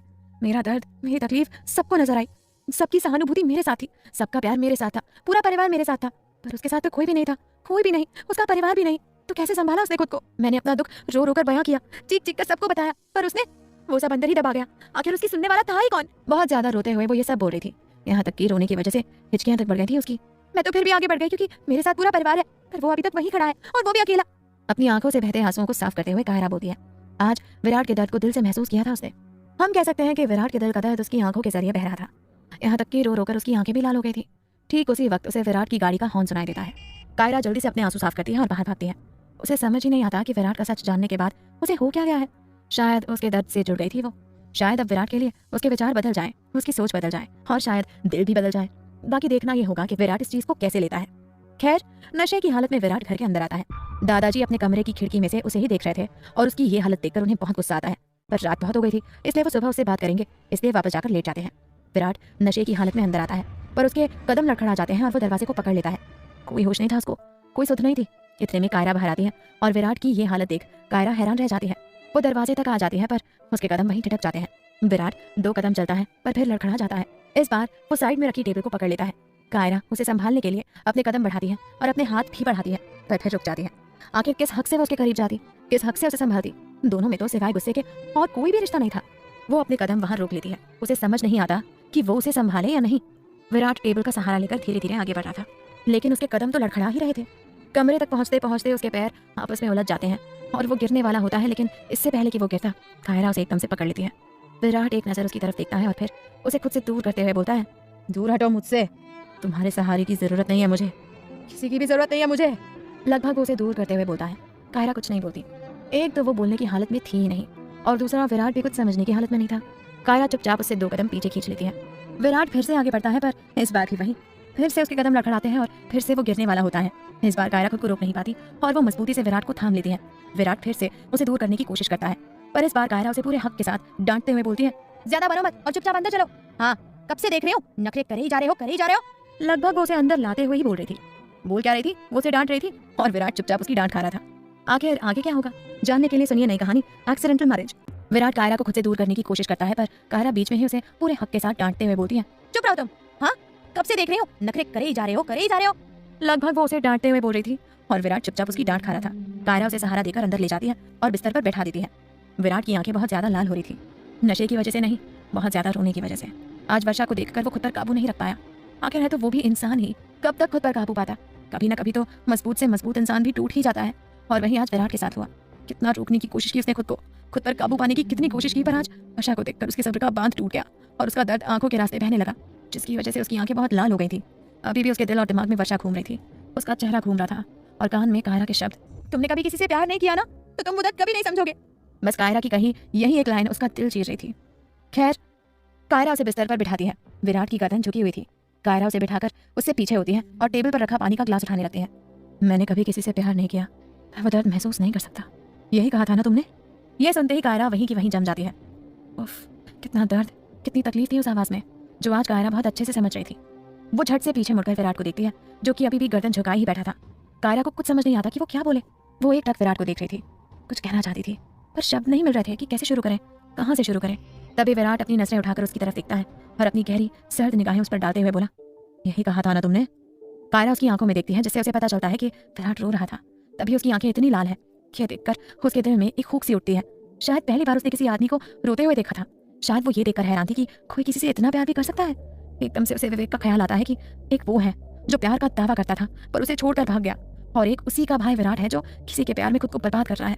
कायरा का दिल भर आता है और उसके भी 2 आंसू छलक जाते हैं, जिन्हें छिपाने के लिए वो तुरंत अपना चेहरा फेर लेती है, पर छिपा नहीं पाती। विराट उठता है और उसके पीछे जाता है। नशे में उसे कोई होश नहीं था।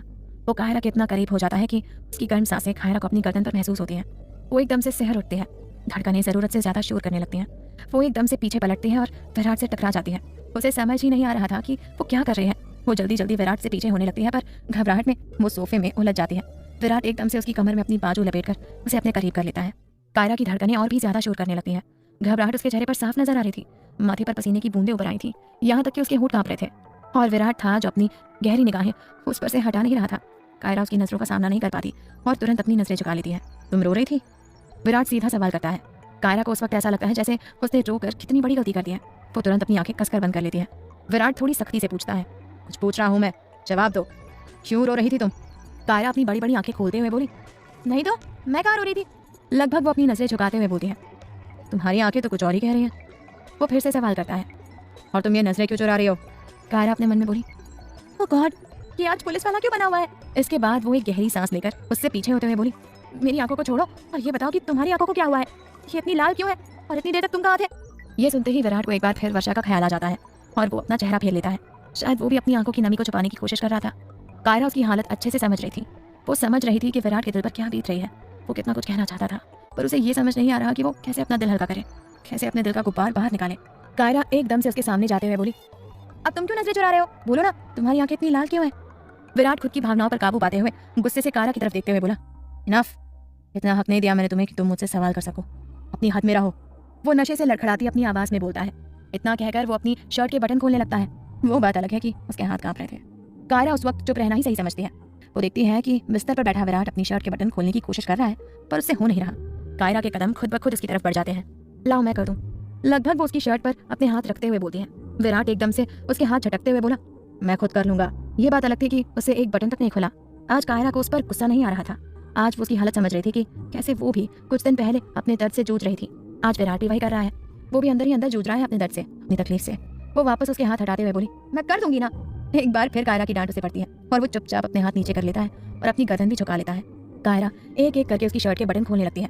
कमरे में इतनी शांति थी कि घड़ी की टिक टिक भी साफ सुनाई दे रही थी। कायरा ध्यान से उसकी शर्ट के बटन खोल रही थी। तभी विराट के 2 गर्म गर्म आंसू उसके हाथों पर गिरते हैं। वो एकदम से शॉक रह जाती है। एक बार फिर उसका दिल भर आता है। वो एकदम से विराट का चेहरा अपने हाथों में भरकर उसका चेहरा ऊपर करते हुए पूछती है, क्या हुआ तुम्हें, तुम रो क्यों रहे हो। कितने प्यार और अपनेपन से बोला था कायरा ने। और विराट भी इस वक्त किसी भरी हुई गागर के समान था जिसको हल्का सा छूने पर ही वो छलक जाए। और यही हुआ। कायरा के इस तरह अपनेपन से पूछने पर विराट का दर्द भी छलक गया, जो उसकी आंखों से बहने लगा। वो अपनी आंसू भरी आंखों से कायरा की तरफ देखते हुए बोला, मैंने भी प्यार किया था और बेपनाह किया था। मैं भी वो दर्द अच्छे से समझ सकता हूँ, शायद तुम नहीं समझ सकती मेरी हालत। बोलते वक्त उसकी आवाज़ भारी हो जाती है, जो काफ़ी था कायरा के दिल में हलचल पैदा करने के लिए। उसने अभी भी उसका चेहरा अपने हाथों में भर रखा था। ना चाहते हुए भी उसकी आंखें नम हो जाती हैं। विराट अपने दिल पर जोर से हाथ मारते हुए बोला, यहाँ बहुत तकलीफ होती है, बहुत दर्द होता है। क्यों किया उसने मेरे साथ ऐसा, क्यों किया। मैं तो उसे कितना प्यार करता था, अपना सब कुछ उसे ही मानता था, तो फिर मेरे साथ ये धोखा क्यों। लगभग वो रुआसा होते हुए बोलता है। उसकी हालत देखकर कायरा की आंखों से टप टप आंसू बहने लगते हैं। वो बहुत ज्यादा भावुक हो जाती है और एकदम से उसको अपने गले से लगा लेती है और उसकी पीठ से हिलाते हुए बोलती है, शांत हो जाओ प्लीज, संभालो खुद को, कोई फायदा नहीं है किसी के लिए यूं आंसू बहाकर। हालांकि वो खुद विराट से ज्यादा रो रही थी। विराट भी एकदम से उसकी कमर पर अपनी बाहें कस देता है और अपना चेहरा उसके सीने में समाते हुए बोलता है, बहुत प्यार किया था मैंने उससे, बहुत ज्यादा। उसने एक पल में मुझसे कह दिया कि वो तो बस टाइम पास कर रही थी। क्यों, क्या कमी रह गई थी मेरे प्यार में? एक बार भी दिल नहीं कांपा उसका, एक बार भी उसे ये एहसास नहीं हुआ कि मैं कितना प्यार करता हूँ उससे। क्यों, आखिर क्यों? वो बहुत ज्यादा रोते हुए बोल रहा था। उसने कायरा को बहुत कसकर पकड़ा हुआ था, जैसे उसने छोड़ा तो वो उससे दूर ना हो जाए। कायरा भी उसे रोने से नहीं रोकती, बस वो उसकी पीठ से हिलाती रहती है।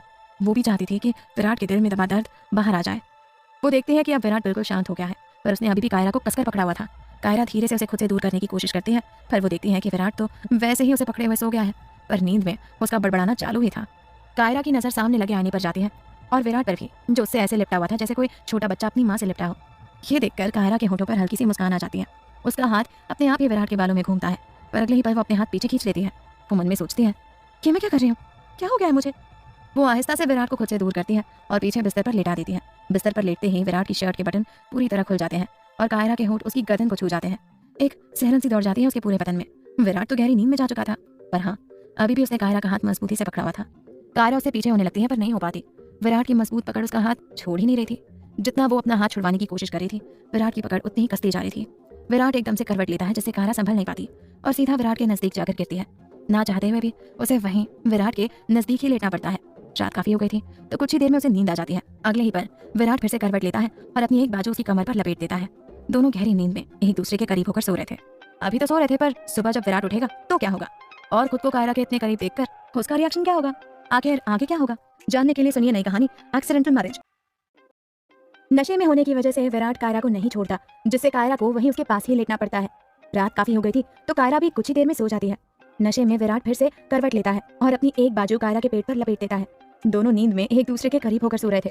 पता नहीं अगली सुबह विराट जब जागेगा तो खुद को कायरा के इतना करीब देखकर कैसे रिएक्ट करेगा। खैर, जहां इंडिया में सब सो गए थे, वहीं अमेरिका में आज पूरा दिन विवेक ने अवनी का पीछा किया। उसका कॉलेज देखा, कॉलेज के बाद वो जहां पार्ट टाइम जॉब करती थी वो जगह देखी। उसने हर चीज इतनी सफाई से की कि अवनी को इसका जरा भी पता नहीं चला। अवनी को हासिल करने का जुनून अब विवेक के सर पर चढ़ गया था। उसे हर हाल में अवनी को पाना था, चाहे उसके लिए उसे कुछ भी करना पड़े। उसने अपना प्लान सेट किया, अवनी के कॉलेज में एडमिशन लिया, फिर जहाँ वो जॉब करती थी वहाँ पर जॉब भी ले ली। सब चीज वैसी ही चल रही थी जैसा वो चाहता था। अब जरूरत थी उसको पैसों की। उसका खुद का अकाउंट तो लगभग खाली हो ही चुका था और उसके दादाजी ने उसके कार्ड्स पहले ही ब्लॉक करवा दिए थे। ये बात भी उसे पता चल गई थी, पर मजाल है उसे अपनी गलती का जरा भी एहसास हुआ हो। इस बात को वो धुएं की तरह हवा में उड़ाते हुए बोला, मुझे इन लोगों की और इनके पैसों की जरूरत नहीं है, अपने लिए मैं सब कुछ खुद कर सकता हूँ। ये सोचता हुआ वो अपने सारे पैसे लेकर कैसीनो पहुंच जाता है। उसके दोस्त भी उसके साथ थे। हमेशा की तरह किस्मत उसका साथ देती है और चंद मिनटों में उसके पास काफी पैसे हो जाते हैं। अपनी किस्मत पर इतराता हुआ वो मन ही मन बोला, जो मैंने चाहा वो हासिल किया है, तो तुम क्या चीज हो मिस अजनबी। अब बस कुछ दिन और तुम मेरे इशारों पर नाचती हुई मेरी बाहों में आओगी। अपने जीतने की खुशी में वो अपने दोस्तों को बियर पिलाता है और खुद भी एक बियर की कैन अपने होठों से लगा लेता है। वहाँ पर मौजूद एक लड़की कब से विवेक को देख रही थी। चाहे तो उससे दोस्ती करना चाहती थी, पर विवेक को अब बस अवनी चाहिए थी और कोई नहीं। इसलिए वो उस लड़की की तरफ कोई ध्यान नहीं देता, बस अपनी बियर खत्म करता है और अपने घर के लिए निकल जाता है। रात गहरा गई थी, पर विवेक को नींद नहीं आ रही थी। अवनी के बारे में सोचता सोचता वो बिस्तर पर लेटा करवटें बदल रहा था। उसे बस सुबह होने का इंतजार था कि जल्दी से सुबह हो और वो अपनी प्लानिंग शुरू करे। यही सब चल रहा था उसके दिमाग में। दूसरी तरफ इंडिया में दिन निकल आया था और सूरज अपनी लाली चारों तरफ बिखेर रहा था। सुबह के 8 बज रहे थे, पर ना तो विराट को कोई होश था और ना कायरा को। एक ही चादर में वो एक दूसरे के बेहद करीब होकर सो रहे थे। विराट ने अभी भी उसे अपने आगोश में समा रखा था और कायरा भी उसके सीने पर अपना सर रखकर आराम से सो रही थी। विराट को तो ये भी याद नहीं था कि सुबह 9 बजे उसने एक मीटिंग रखी है और 8 बजे तक वो खुद ही सो रहा है। उसका मैनेजर उसका वेट कर रहा था, क्योंकि अगर विराट ने 9 बजे का टाइम तय किया है तो मतलब वो खुद 1 घंटा पहले पहुंच जाएगा। आज पहली बार ऐसा हुआ कि 8 बज गए और विराट नहीं आया, ना ही उसका फोन आया। घर पर भी सब लोग उठ गए थे और सब लोग ये देखकर हैरान थे कि विराट और कायरा दोनों अभी तक सो रहे हैं। गुंजन को रात की बात याद आती है कि कैसे उसने भाई का सच कायरा को बताया। वो मन में सोची, पता नहीं रात को क्या हुआ होगा, क्या भाभी ने भाई से कुछ बात की होगी, क्या दोनों ने एक दूसरे को समझा होगा, पता नहीं क्या हुआ होगा, काश सब ठीक हो। सब लोग रात की पार्टी की प्लानिंग करने लगते हैं। तकरीबन 8:30 बजे विराट का मैनेजर उसे फोन करता है। पहली बार तो विराट को अपने फोन की रिंग सुनाई ही नहीं देती, पर कायरा की नींद हल्की सी टूटती है, पर पूरी तरह से नहीं। फोन की रिंग अभी भी बज रही थी। कायरा अपनी अलसाई सी आंखें खोलती है। जैसे ही आंखें खोलती है तो विराट को अपने इतना करीब देखकर उसकी सांसें अटक जाती हैं। उसे तो यकीन ही नहीं होता कि वो विराट के इतने करीब कैसे चली गई, या विराट उसके करीब कब आ गया। फोन की रिंग पूरी बजकर बंद हो जाती है, पर विराट को जरा भी पता नहीं चलता। कायरा अभी भी विराट का चेहरा देख रही थी। एकदम से उसे कल रात का ख्याल आ जाता है। एक बार फिर से उसे विराट की हालत याद आ जाती है। विराट का वर्षा के लिए फूट फूट कर रोना याद आ जाता है। एक बार फिर वो भावुक हो जाती है। शायद विराट के दर्द से खुद को जुड़ा हुआ महसूस करने लगी थी कायरा, और इसलिए वो सब भूलकर एकटक विराट का चेहरा देख रही थी। ठीक उसी वक्त विराट का फोन रिंग करता है, जो काफी था कायरा को होश में लाने के लिए। वो एकदम से हड़बड़ा जाती है और तुरंत उठने की कोशिश करती है, पर उठ नहीं पाती क्योंकि विराट ने बहुत मजबूती से उसे पकड़ा हुआ था। वो चाहकर भी नहीं उठ पाती। एक बार फोन की रिंग से विराट की भी नींद खुलती है। ये देखकर कायरा मन ही मन सोचती है, ओह गॉड, आज कहाँ फंसा दिया आपने, बचा लो मुझे इस सड़ियल से। घबराहट की वजह से वो हल्का हल्का कांपने भी लगती है। ठीक उसी वक्त विराट अपनी आंखें खोलता है। आंखें खुलते के साथ ही कायरा का मासूम सा चेहरा नजर आता है, जो कि घबराहट और शर्म की वजह से लाल हुआ पड़ा था। कसकर अपने दोनों हाथों की मुट्ठी बांध रखी थी और वो तेज तेज सांसें ले रही थी। कायरा को अपने इतना करीब देखकर विराट उससे भी ज्यादा शॉक था। व्हाट द हेल, तुम यहाँ क्या कर रही हो? वो कायरा पर गरजते हुए बोलता है। कायरा कसकर अपनी आंखें बंद कर लेती है, पर मन में बोलती है, कम ऑन कायरा, इस सड़ियल से डरने की जरूरत नहीं है, हिम्मत से काम ले, ये बस ऊपर से सड़ियल बनता है पर अंदर से तो अच्छा सड़ियल है। विराट को भी ये होश नहीं था कि उसने अभी भी कायरा को अपनी बाहों में जकड़ रखा है। बहरी हो क्या? क्या कर रही हो तुम मेरे बिस्तर पर? वो फिर से गरजा। अगले ही पल कायरा एक गहरी सांस लेती है और उसी की टोन में उसे जवाब देते हुए बोलती है, एक्सक्यूज मी, बहरे होगे तुम, और बहरे के साथ साथ अंधे भी। क्या बोला तुमने कि मैं तुम्हारे बिस्तर पर क्या कर रही हूँ? तो आंख खोलकर देख लो मिस्टर सड़ियल कि कौन किसके बिस्तर पर है, मैं तुम्हारे या तुम मेरे। और ये भी देख लो कि तुमने कैसे मुझे कसकर पकड़ा हुआ है, मुझ बेचारी को तो सांस भी नहीं आ रही। ये सुनते ही विराट खुद को देखता है। वाकई में उसने कायरा को कसकर पकड़ा हुआ था। ये देखकर वो दंग रह जाता है और हड़बड़ाकर उससे दूर हो जाता है। कायरा बोली, क्या हुआ? लग गया पता कि कौन किसके बिस्तर पर है? हाँ, बड़े आए मुझे बोलने वाले। तुम मेरे बिस्तर पर क्या कर रही हो? वो विराट की नकल करते हुए बोलती है, अरे मैं तो अपनी जगह पर ही सो रही थी, तुम पता नहीं रात में कब आए कब नहीं, और आकर यहाँ मेरे बिस्तर पर पड़ गए और तो और मुझे लपट भी गए। वो बिस्तर से उठते हुए बोलती है और अपने खुले बालों को बांधते हुए बोली, हाँ भाई, क्या जमाना आ गया, खुद ही गलती करते हैं और फिर खुद ही सामने वाले को सुनाने लगते हैं। ये अच्छा है, उल्टा चोर कोतवाल को डांटे। खुद ज्यादा ही गुस्से में वो बोल रही थी और कोने में खड़ा विराट चुपचाप उसकी डांट सुन रहा था। कायरा बड़बड़ करते हुए वॉशरूम में चली जाती है और अंदर से दरवाजा बंद करती है और चैन की सांस लेते हुए बोलती है, हाँ बच गई। बाहर खड़ा विराट बोला, उफ बच गया। पता नहीं आज इसने कौन सा स्टेशन पकड़ लिया था, पर मैं यहाँ कैसे और इसके इतना करीब। वो अपने दिमाग पर जोर डालता है तो उसे याद आता है कि वो पब में बैठा शराब पी रहा था और फिर कोई उसे घर तक छोड़ने आया था। बस इसके आगे का उसे कुछ याद नहीं आता। शायद नशे में मुझे पता ही नहीं चला कि कब मैं इस लड़की के करीब होकर सो गया। वो खुद से बोलता है जैसे तसल्ली दे रहा हो खुद को। उसका फोन फिर से रिंग करता है। विराट फोन कान पर लगाकर सीधा बाहर गार्डन में चला जाता है। क्या है, क्यों सुबह सुबह फोन कर रहे हो? वो खींचते हुए बोलता है। उसका मैनेजर डरते डरते बोला, सर 9 बजने वाले हैं, आपने मीटिंग रखी थी और आप अभी तक आए नहीं, तो मैं। विराट बीच में ही बोला, व्हाट? नो। वो तुरंत मोबाइल में टाइम देखता है और मन में सोचता है, मैं इतनी देर तक सोता रहा। अब सर आप आ रहे हैं क्या? विराट बोला, एक काम करो, मेरी आज की सारी मीटिंग कैंसिल कर दो। इतना कहकर वो फोन कट कर देता है और वापस अंदर जाता है। सामने ही उसे गुंजन मिल जाती है। वो बोली, क्या भाई आज इतनी देर तक सोते रहे? विराट घूर कर उसकी तरफ देखता है, जो काफी था गुंजन को चुप करवाने के लिए। वो चुपचाप अपनी गर्दन झुकाकर वहां से खिसक लेती है और नाश्ता करने के लिए बैठ जाती है। विराट का सर बहुत दर्द कर रहा था और उसे भूख भी लगी थी। वो भी नाश्ता करने के लिए बैठ जाता है। आज पहली बार था जो विराट बिना नहाए बिना रेडी हुए नाश्ते के लिए बैठ गया। सब लोग उसकी तरफ ऐसे देखते हैं जैसे वो कोई मंगल ग्रह से आया हो। विराट को अपने ऊपर सबकी नजरें महसूस होती है, तो वो सबकी तरफ गुस्से में देखते हुए बोला, व्हाट, अब मैं नाश्ता भी ना करूं? ठीक उसी वक्त कायरा नहाकर बाहर आती है। हल्के पीले कलर का चूड़ीदार, गीली उलझी जुल्फें, चेहरे पर बहुत हल्का मेकअप, हल्की सी लिपस्टिक और मांग में चमकता सिंदूर जो कि उसकी खूबसूरती को और भी बढ़ा रहा था।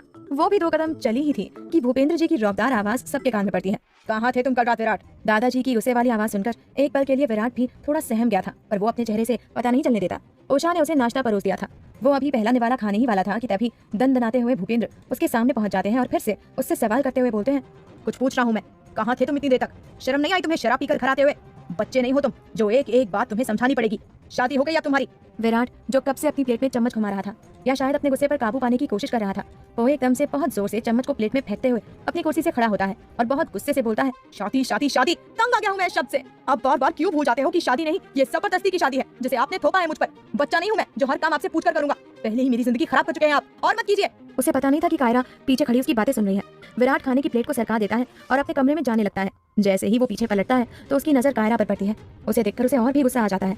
वो गुस्से से अपने कदम कायरा की तरफ बढ़ाता है। आखिर आगे क्या होगा जानने के लिए सुनिए नई कहानी एक्सीडेंटल मैरिज, सिर्फ और सिर्फ प्रतिलिपि एफएम पर।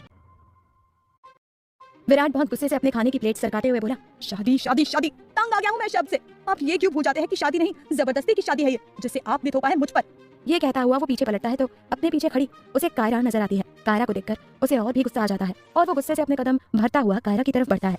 उसका चेहरा देखकर ही पता चल रहा था कि वो कितने गुस्से में है, लेकिन आज उसकी बातें सुनकर कायरा को गुस्सा नहीं आ रहा था, बल्कि वो उसकी बातों में छिपी तकलीफ को महसूस कर रही थी। वो समझ पा रही थी कि दादाजी ने हमेशा अपना फैसला थोपा है विराट पर, कभी उसके दिल की नहीं सुनी, हमेशा उसके दिल की आवाज को दबा दिया गया है। विराट के साथ रहकर इतना तो वो उसे समझ गई थी कि विराट भी अपने दिल की बात कभी किसी से नहीं कहता, बस अंदर ही अंदर घुटता रहता है। विराट का गुस्सा 7वें आसमान पर था। उसका चेहरा देखकर ही कायरा समझ जाती है कि उसका सारा गुस्सा उसी पर निकलने वाला है। पर दादाजी के सामने वो कुछ बोला तो बात और बिगड़ जाएगी। ये देखकर कायरा पास रखे टेबल में पैर अड़ाकर गिरने वाली होती है ताकि उसके गिरने से पहले ही विराट उसे संभाल ले। और यही होता है, वो जानबूझकर गिरने वाली होती है। तभी विराट एकदम से उसे थामते हुए बोला, अंधी हो, देखकर नहीं चल सकती। वो बहुत गुस्से से बोलता है। कायरा धीरे से बोली, देखो, जितना चिल्लाना है, जितना गुस्सा करना है, कमरे में जाकर कर लेना, पर अभी शांत रहो, वरना फिर से दादाजी से डांट पड़ेगी तुम्हें। वो अपनी बड़ी बड़ी पलकों को झपकाते हुए बोलती है, जो काफी था विराट के गुस्से को ठंडा करने के लिए। वो बिना कुछ बोले कायरा को सीधा खड़ा करता है और फिर सीधा अपने कमरे में चला जाता है। ये देखकर कायरा राहत की सांस लेती है।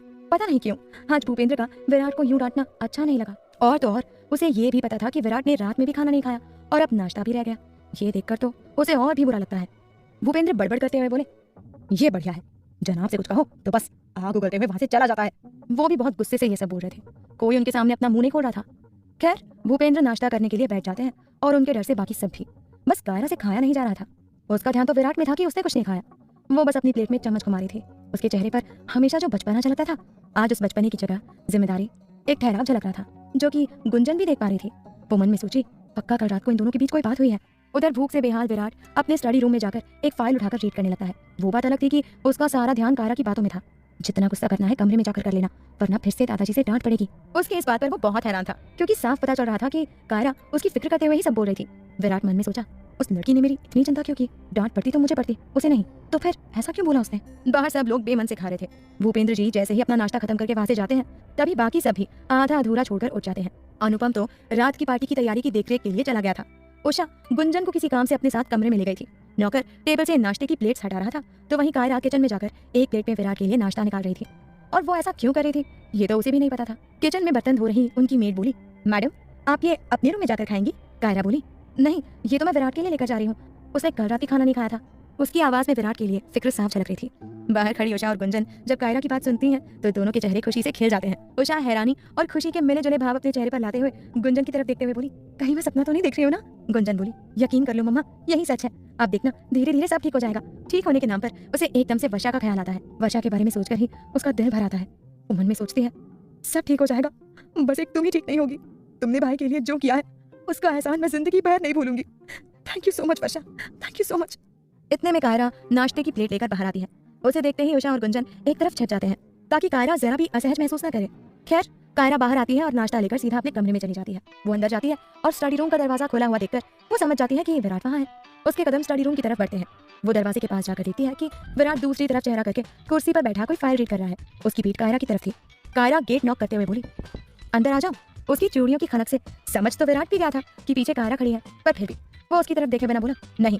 वो उसे अंदर आने के लिए साफ मना कर देता है, पर कायरा तो कायरा है, वो कहाँ उसकी सुनने वालों में से है। अगले ही पल वो अपने कदम अंदर रखते हुए बोली, थैंक यू। ये कहती हुई वो विराट के पास जाती है। विराट खींचते हुए बोला, मैंने तुम्हें मना किया था अंदर आने। ये बोलता हुआ वो जैसे ही कायरा की तरफ देखता है, तो कायरा झट से पराठे का एक निवाला तोड़ दही में डुबोकर जल्दी से उसके होठों से लगाते हुए बोली, भाव मत खाओ, ये खाओ। उसके इस हरकत पर विराट दंग रह जाता है। कायरा नाश्ते की प्लेट टेबल पर रख देती है और फिर अपने कदम बाहर की तरफ बढ़ा लेती है, पर फिर थोड़ा रुककर बोली, मुझे पता है कि तुम सब पर गुस्सा हो, शायद मुझ पर भी, पर सब पर गुस्सा खाने पर मत निकालो। कभी कभी कुछ चीजें हमारे हाथ में नहीं होती, पर वो फिर भी हो जाती हैं जैसा हम चाहते हैं। जरूरी नहीं कि सब कुछ वैसा ही हो, पर फिर भी बहुत कुछ हमारे बिना चाहने से ही हो जाता है, क्योंकि वो पहले से ही तय होता है। हम चाहकर भी उसे बदल नहीं सकते। मैं इस बात को बहुत अच्छी तरह समझ गई हूँ, तुम भी समझ जाओ तो अच्छा होगा। इतना कहकर वो बाहर चली जाती है। विराट तो आज खो गया था उसकी बातों में। कितनी आसानी से, कितनी सरलता से कायरा उसे बहुत अच्छी सीख दे गई। वो हैरान था कि कायरा, जिसकी बात बात पर बचपना दिखता है, वो आज इतनी समझदारी की बातें कर रही है। पर क्यों कर रही है, इस चीज पर अभी गौर नहीं किया विराट ने। सामने रखी नाश्ते की प्लेट देखकर उससे भी कंट्रोल नहीं हुआ और वो बिना देर किए नाश्ता करने लगा। दिमाग के साथ साथ मन भी शांत हुआ उसका। अपना नाश्ता खत्म करते करते उसका सारा गुस्सा शांत हो गया था। एक बार फिर ना चाहते हुए भी कायरा उसके दिमाग में घूम गई। कायरा का उसकी चिंता करना, उसके लिए नाश्ता लेकर आना, फिर बेहद साफ शब्दों में उसे समझाना। कुछ चीजें हमारे हाथ में नहीं होती, पर वो होनी होती है क्योंकि वो पहले से तय होती है और हर हाल में होकर रहती है, जिसे हम चाहकर भी नहीं बदल सकते। विराट उसकी कई बातों पर गौर करता है और सोचने पर मजबूर हो जाता है। वो मन में सोचता है, वैसे इतनी समझदार लगती नहीं है जितनी बातें कर गई। खैर, वो नाश्ता करने के बाद बाहर हॉल में आता है। उस वक्त वहां पर कोई नहीं था। वो मन में सोचता है, कमाल है, सब लोग किधर चले गए। वो अभी सोच ही रहा था कि तभी किसी की जानी पहचानी सी आवाज उसके कान में पड़ती है। हे विराट, देख तो सही कौन आया है। दरवाजे पर खड़ा एक लड़का बहुत ही स्टाइल मारते हुए बोलता है। विराट झट से पीछे मुड़कर देखता है। दरवाजे पर उसकी बुआ का लड़का राहुल खड़ा था। उसे देखकर विराट के चेहरे पर बड़ी सी स्माइल आ जाती है। दोनों भाई भी थे और दोस्त भी। राहुल मुस्कुराते हुए अंदर आता है और विराट के गले लग जाता है। राहुल की आवाज सुनकर बाकी सब भी बाहर आ जाते हैं और सब राहुल को देखकर बहुत खुश होते हैं। कायरा सबसे पीछे खड़ी थी और वो राहुल को जानती भी नहीं थी। बस विवेक के मुंह से एक दो बार सुना था उसने कि राहुल उसकी बुआ का लड़का है। राहुल एक एक करके सबसे मिलता है, विराट से, उषा से, अनुपम से, भूपेंद्र से, गुंजन से और फिर लास्ट में खड़ी कायरा से भी। उसे सब पता था कि कायरा और विवेक की शादी होने वाली थी, पर सब कुछ बदल गया। वो कायरा के पास जाते हुए बोला, नमस्ते भाभी जी, मैं तो आपको देखकर ही समझ गया था कि आप ही मेरी भाभी हो। कायरा हैरानी से उसकी तरफ देखती है। राहुल बोला, वो क्या है ना, गुंजन ने आपकी बहुत तारीफ की थी पर कम की थी। वो मुस्कुराते हुए बोलता है। बदले में कायरा भी हल्का सा मुस्कुरा देती है। अरे वाह भाभी, आपकी स्मेल तो बहुत प्यारी है। राहुल फिर से बोलता है। विराट बस कायरा को देख रहा था। कायरा की नजर खुद ब खुद उसकी तरफ उठ जाती है। विराट एकदम से सकपका जाता है और तुरंत अपनी नजरें फेर लेता है और वापस अपने कमरे में चला जाता है। कुछ ही देर में घर का माहौल हंसी मजाक में बदला हुआ था। राहुल के आने से घर में रौनक आ गई थी। राहुल कायरा को अपने और गुंजन के बचपन के किस्से सुना रहा था, जिस पर सभी का हंस हंसकर बुरा हाल हो गया था। उन सबके साथ कायरा का भी। उन सबके हंसने खेलने की आवाज विराट के कानों तक भी पहुंच रही थी। खासकर कायरा की हंसी। जब उससे नहीं रहा जाता तो वो उठकर बाहर जाता है और उसकी नजरें जाती हैं हंसती हुई कायरा पर। कितनी चंचल हंसी थी कायरा की। उसने आज से पहले कभी उसे इस तरह हंसते हुए नहीं देखा था। एक पल के लिए तो उसका दिल किया कि वो भी उन सबके पास जाकर बैठ जाए, पर अगले ही पल उसके अंदर का सड़िया जाग जाता है और वापस अपने कमरे में चला जाता है। देखते ही देखते दिन ढल जाता है और शाम हो जाती है। शाम का वक्त, कायरा अपने कमरे में थी और विराट स्टडी रूम में। ठीक उसी वक्त उषा वहां आती है और कायरा को बहुत सुंदर साड़ी देते हुए बोलती है, बेटा मैं चाहती हूँ आज की पार्टी में तुम यही पहनो। कायरा ने पहले कभी साड़ी नहीं पहनी थी, पर वो उषा को मना नहीं कर पाती। कुछ ही देर में उसे रेडी करने के लिए दो लड़कियां आ जाती हैं। विराट तो पहले ही रेडी होकर बाहर चला गया था। बाकी सब भी रेडी होकर पार्टी वाली जगह के लिए निकल गए थे। बस विराट और कायरा बचे थे। विराट हॉल में बैठा अपने फोन पर कुछ मेल चेक कर रहा था, या यूं कहें कि कायरा का इंतजार कर रहा था। 10 मिनट बाद उसको रेडी करने आई लड़कियां चली जाती हैं और धीरे धीरे कदम बढ़ाती और अपनी साड़ी संभालती कायरा बाहर आती है। अचानक से विराट अपनी नजरें ऊपर करता है और फिर वापस हटाना ही भूल जाता है। आगे क्या होगा जानने के लिए सुनिए नई कहानी, एक्सीडेंटल मैरिज। कायरा अपनी साड़ी संभालती धीरे धीरे कदम बढ़ाती बाहर आती है। उसकी आहट से विराट नजरें उठाकर उसकी तरफ देखता है, पर फिर पल के झपकाना ही भूल जाता है। रॉयल ब्लू कलर की heavy sari, matching backless blouse, चेहरे पर मेकअप, आंखों में गहरा काजल और लाइनर, होठों पर डार्क पिंक लिपस्टिक, मांग में सिंदूर, बालों के नीचे से कर्ल करके एक साइड कंधे पर किया हुआ और उनमें लगा गुलाब, जो कि उसकी खूबसूरती में 4 चांद लगा रहा था। उसने पहली बार साड़ी पहनी थी और उसमें से दिखती उसकी पतली गोरी कमर, जिसको कमरबंद से सजाया हुआ था। हमारे शर्म के उसके गाल लाल हो गए थे। विराट की तरफ देखने की उसकी हिम्मत नहीं हो रही थी। विराट भी कहाँ अपनी नजरें हटा पाया था अभी तक। वो भी तो एकटक उसको निहारे जा रहा था। कायरा 2 कदम चलती है पर साफ पता चल रहा था कि उससे चला नहीं जा रहा। कंफर्टेबल नहीं लग रही थी वो। उसी पर विराट का फोन रिंग करता है, जो कि राहुल का था। विराट होश में आता है और अपनी हरकत पर झेप जाता है। वो तुरंत अपनी नजरें फेर लेता है। अपना फोन कान पर लगाते हुए वो बोला, हेलो, अरे यार कहाँ रह गया तू? यहाँ पार्टी में सब लोग तेरे और भाभी के बारे में पूछ रहे हैं, कितना टाइम लगेगा अभी? विराट ने कहा, हम बस पहुंच ही रहे हैं। इतना कहकर वो फोन कट करते हुए बोला, चले। वो कायरा की तरफ देखते हुए बोलता है। कायरा, जो अभी भी धीरे धीरे आगे बढ़ रही थी, वो धीरे से बोलती है, पर विराट उसे देखकर ही समझ गया था कि वो साड़ी में सहज महसूस नहीं कर रही। ए लड़की सुनो, क्या हुआ तुम्हें? ऐसे क्यों चल रही हो? अगर तुम्हें परेशानी हो रही है तो जाकर चेंज कर लो। विराट बेहद आराम से बोलता है। कायरा का मन तो था कि वो तुरंत चेंज कर ले, पर अगले ही पल उसे उषा का ख्याल आता है कि उसने कितने प्यार से ये साड़ी उसे दी थी और खास बोला था कि रात की पार्टी में यही साड़ी पहनना बेटा। अब क्या सोच रही हो, करना है चेंज? विराट की आवाज फिर से उसके कान में पड़ती है। नहीं नहीं, मैं ठीक हूँ, तुम बस चलो अब। कायरा तुरंत बोलती है। विराट आगे बढ़ते हुए बोला, ठीक है चलो। ये कहता हुआ वो बाहर निकल जाता है। कायरा भी उसके कदम से कदम मिलाने की कोशिश करते हुए उसके पीछे चल पड़ती है। दोनों गाड़ी में बैठ जाते हैं। ड्राइवर गाड़ी स्टार्ट करता है और आगे बढ़ता है। दोनों में से कोई बात नहीं कर रहा था। अभी गाड़ी आधे रास्ते पर पहुंची होगी, तभी कायरा को अपनी पीठ पर कुछ महसूस होता है। उसे एहसास होता है कि उसके ब्लाउज का हुक लगभग टूटने ही वाला है और वो पूरा ब्लाउज बस उसी एक हुक पर टिका हुआ है। वो एकदम से घबरा जाती है। वो मन में सोचती है, इससे अच्छा तो मैं चेंज ही कर लेती। अब क्या होगा, ये हुक तो किसी भी वक्त टूटने वाला है। अब क्या करूं? इस सड़िया से कहूं क्या? नहीं नहीं, ये तो मुझे कच्चा चबा जाएगा। कहेगा कि मैंने पहले ही बोला था ना चेंज कर लो। कायरा देखती है कि अब वो दोनों किसी भी वक्त पार्टी वेन्यू में पहुंचने वाले हैं। घबराहट कायरा के चेहरे पर देखी जा सकती थी और घबराहट की वजह से वो अपने हाथों की उंगलियों को भी तोड़ मरोड़ रही थी। विराट की नजर उसकी हरकतों पर पड़ती है। वो धीरे से उसके कान में फुसफुसाते हुए बोला, क्या हुआ, कोई परेशानी है? तुम ठीक हो ना? इस बार भी वो आराम से बोलता है। कायरा मन में बोली, अभी तो कितने आराम से बोल रहा है, पर बात पता चलते ही मीठे शहद से कड़वा नीम बन जाएगा। वो अभी सोच ही रही थी कि तभी चटाक करके एक आवाज आती है और उसके ब्लाउज की हुक टूट जाती है। कायरा का चेहरा सफेद पड़ गया था और आंखें हैरानी से बड़ी हो गई थी और वो एकदम से सीधा हो जाती है और अपनी पीठ पीछे सीट से टिका लेती है। विराट उसकी एक एक हरकत नोटिस कर रहा था। वो उसका चेहरा देखकर ही समझ गया था कि जरूर कोई बात हुई है। स्टॉप द कार, वो एकदम से बोलता है। उसकी बात सुनकर कायरा और भी ज्यादा घबरा जाती है कि पता नहीं विराट ने गाड़ी क्यों रुकवाई है। इतने में ड्राइवर गाड़ी साइड में रोकता है। विराट ने कहा, तुम बाहर जाओ और जब तक मैं ना कहूँ अंदर मत आना। ये सुनकर तो कायरा की हालत खराब हो जाती है। वो मन में बोली, ये सड़िया क्या करने वाला है, ड्राइवर को क्यों बाहर भेजा? जहाँ विराट की बात सुनकर कायरा की हालत खराब हो रही थी, वहीं ड्राइवर के होठों पर मंद मंद मुस्कान तैर जाती है, जिसे छुपाता हुआ वो तुरंत गाड़ी से बाहर चला जाता है। कायरा के तो हाथ पैर ठंडे पड़ गए थे। अब बताओ क्या बात है, क्यों परेशान हो? विराट की आवाज में उसके लिए चिंता साफ झलक रही थी। कायरा बड़ी बड़ी आंखों को और बड़ा करते हुए उसकी तरफ देखती है, पर कुछ बोलती नहीं है। विराट उसकी तरफ देखकर बोला, अब तुम्हारी आंखों में मुझे नजर नहीं आएगा कि क्या बात है, उसके लिए अपना मुंह खोलना पड़ेगा। तो देवी जी जल्दी बोलो, हम लेट हो रहे हैं। ये सुनते ही कायरा का दिल जोरों से धड़कने लगता है। उसे समझ ही नहीं आ रहा था कि वो कैसे विराट से कहे कि उसके ब्लाउज की हुक टूट गई है। वो अपनी नजरें झुका लेती है। अब उसकी खामोशी से विराट को चिढ़ हो रही थी। इस बार वो थोड़ी सख्ती से बोलता है, ए लड़की, तुम्हें सुनाई दे रहा है या नहीं? कायरा वैसे ही अपनी नजरें झुकाते हुए बोली, वो उसे शब्द नहीं मिल रहे थे और बोलते वक्त वो अपने हाथों की उंगलियों को आपस में उलझा रही थी। विराट एकदम से उसके हाथ पर अपना हाथ रखता है, जिससे उसे पता चलता है कि कायरा के हाथ बर्फ से भी ज्यादा ठंडे हैं।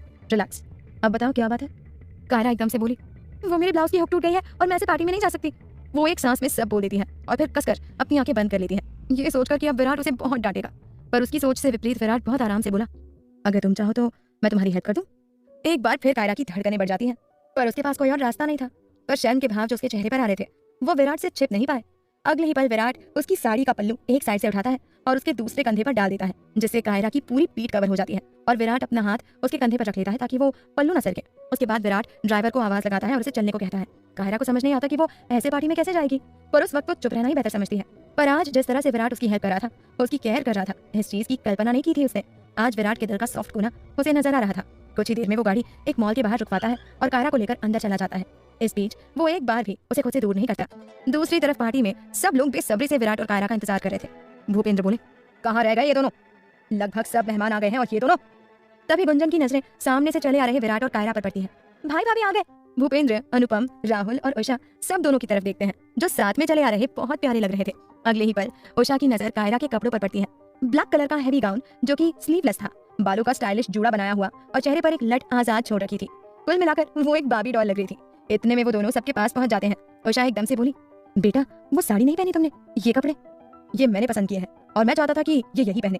विराट तपाक से बोलता है। कायरा के साथ साथ बाकी सब भी उसकी तरफ हैरानी से देखते हैं। आगे क्या होगा जानने के लिए सुनिए नई कहानी accidental marriage. Subscribe for more episodes.